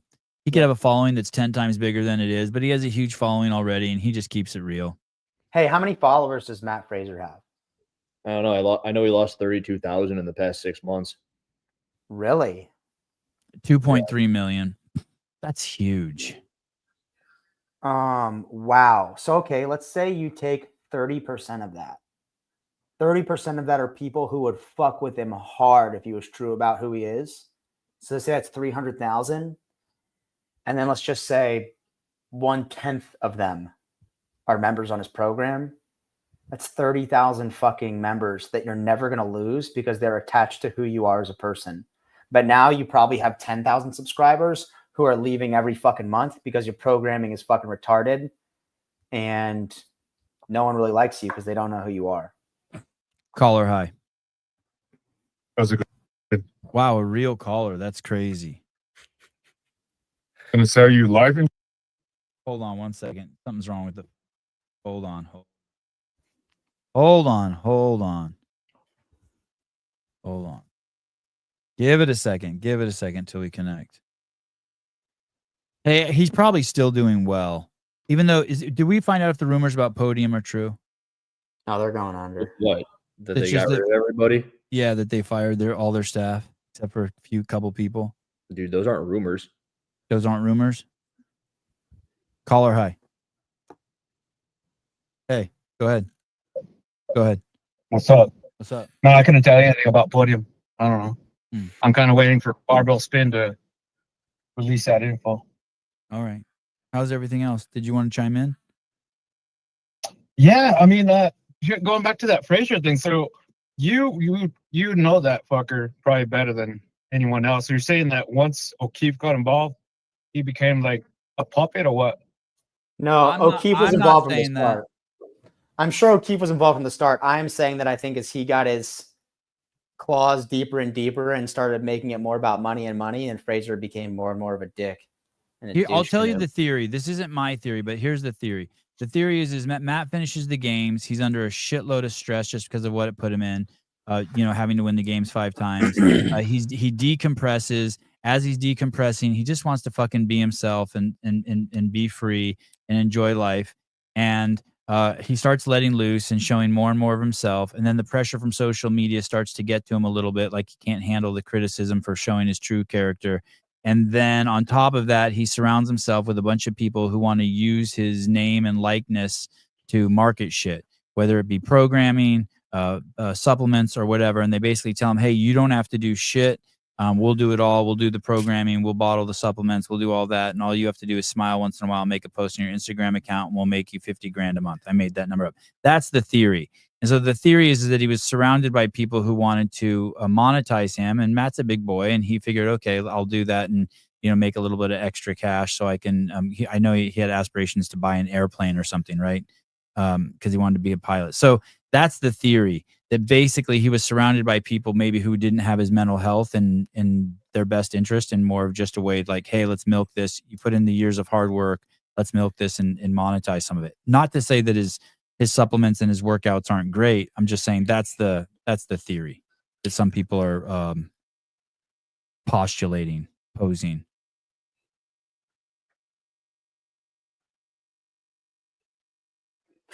I used to be a big runner before, and while I was hanging out on the treadmill doing fucking miles and shit, I'd watch the CrossFit games, and it always drew my attention. And that was the times when Matt Fraser was pretty big coming up, and I was like, oh, I dig this fucking guy. He's legit. But then, like, fucking maybe 5 years later, I actually started doing CrossFit, and the fucker's nowhere around. He's like a nemesis. Is like fucking just a douchebag. So I was like, well, what the fuck happened? And then I hear John Young and his, he glorifies that fucker too, right? Over Rich Froning. But no one can take away what Matt did. I mean, he won 5 games and he was crazy dominant, and so Matt Fraser is the fittest human being to ever walk the planet, no doubt. Dang. Yes, also agreed. That's legit. He proved it, and he made it look kind of easy. Crazy. And he had fun doing it, right? No, I don't think he had fun. Oh, but I mean, he made it like you said, he made it look easy. He made a show out of it. I was like, oh, you're always watching it because he's gonna win regardless.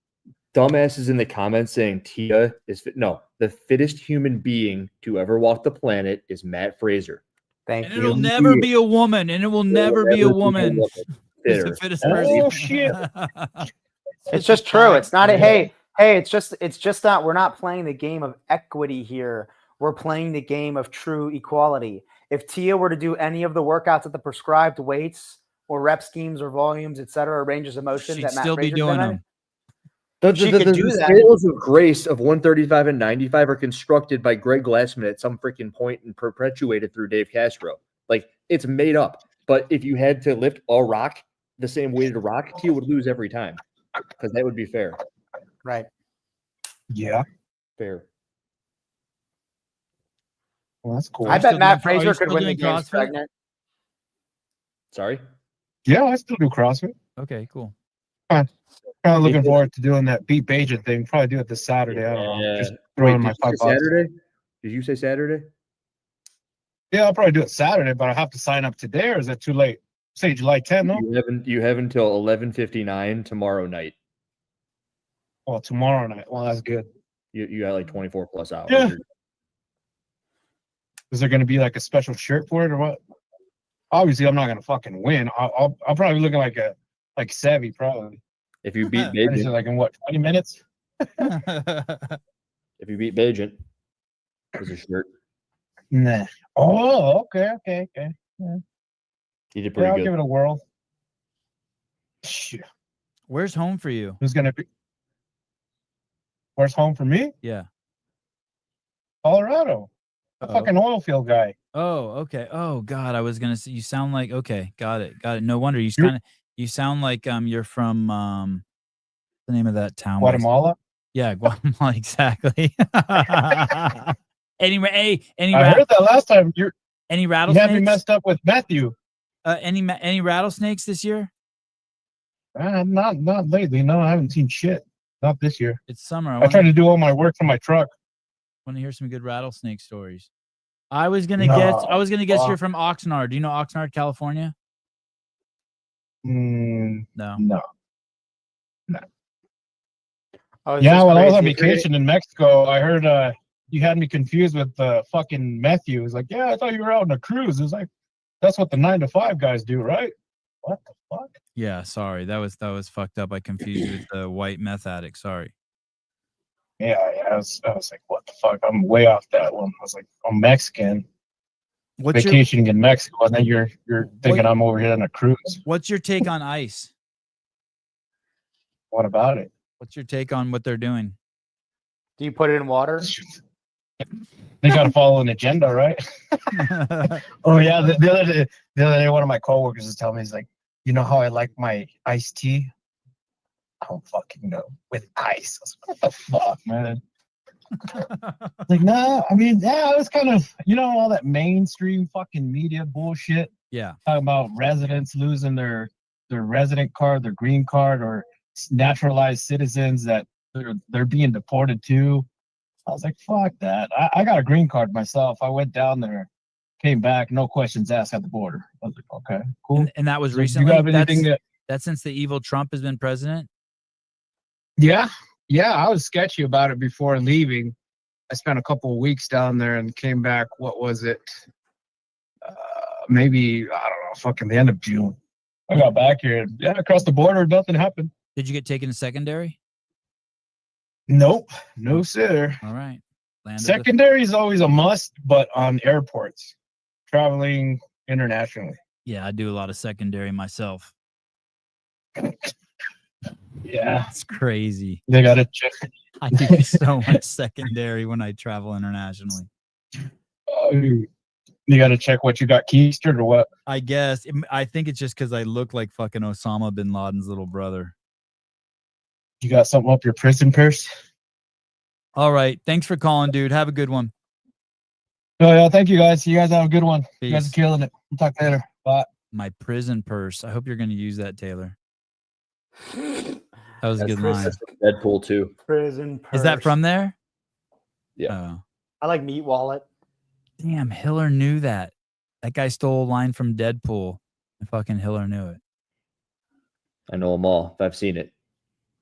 All right. Well, we've covered all the subjects. Sick. Taylor, you used to watch Fraser's content, right? Yeah. There's this guy who makes his ways on the internet, and he always talks about how Reebok chucked a bunch of money into CrossFit, and I definitely think it gave people like Fraser the opportunity to be more seen. But he was cool, like so stupid cool.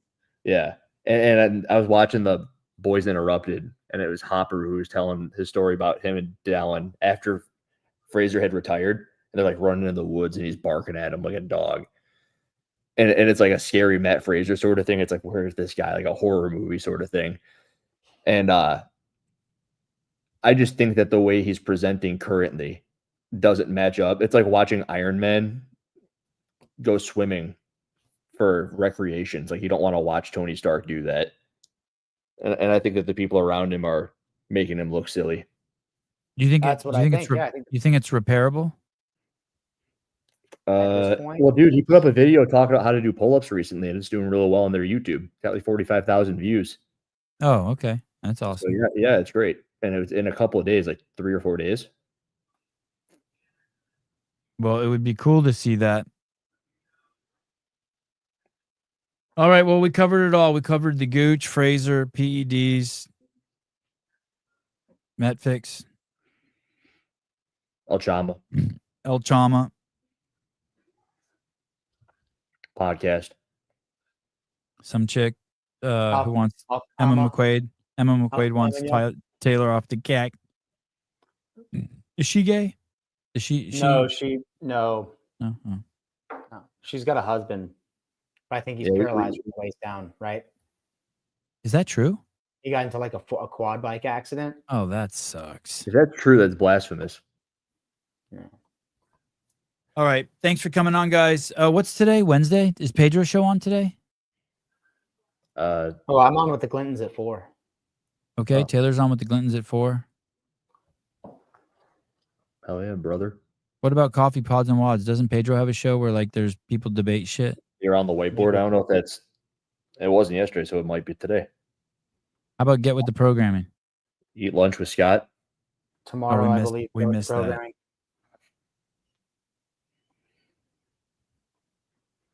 All right. Do something nice for someone. Take a deep breath before you stick that candy bar in your mouth. Love you guys. Bye-bye.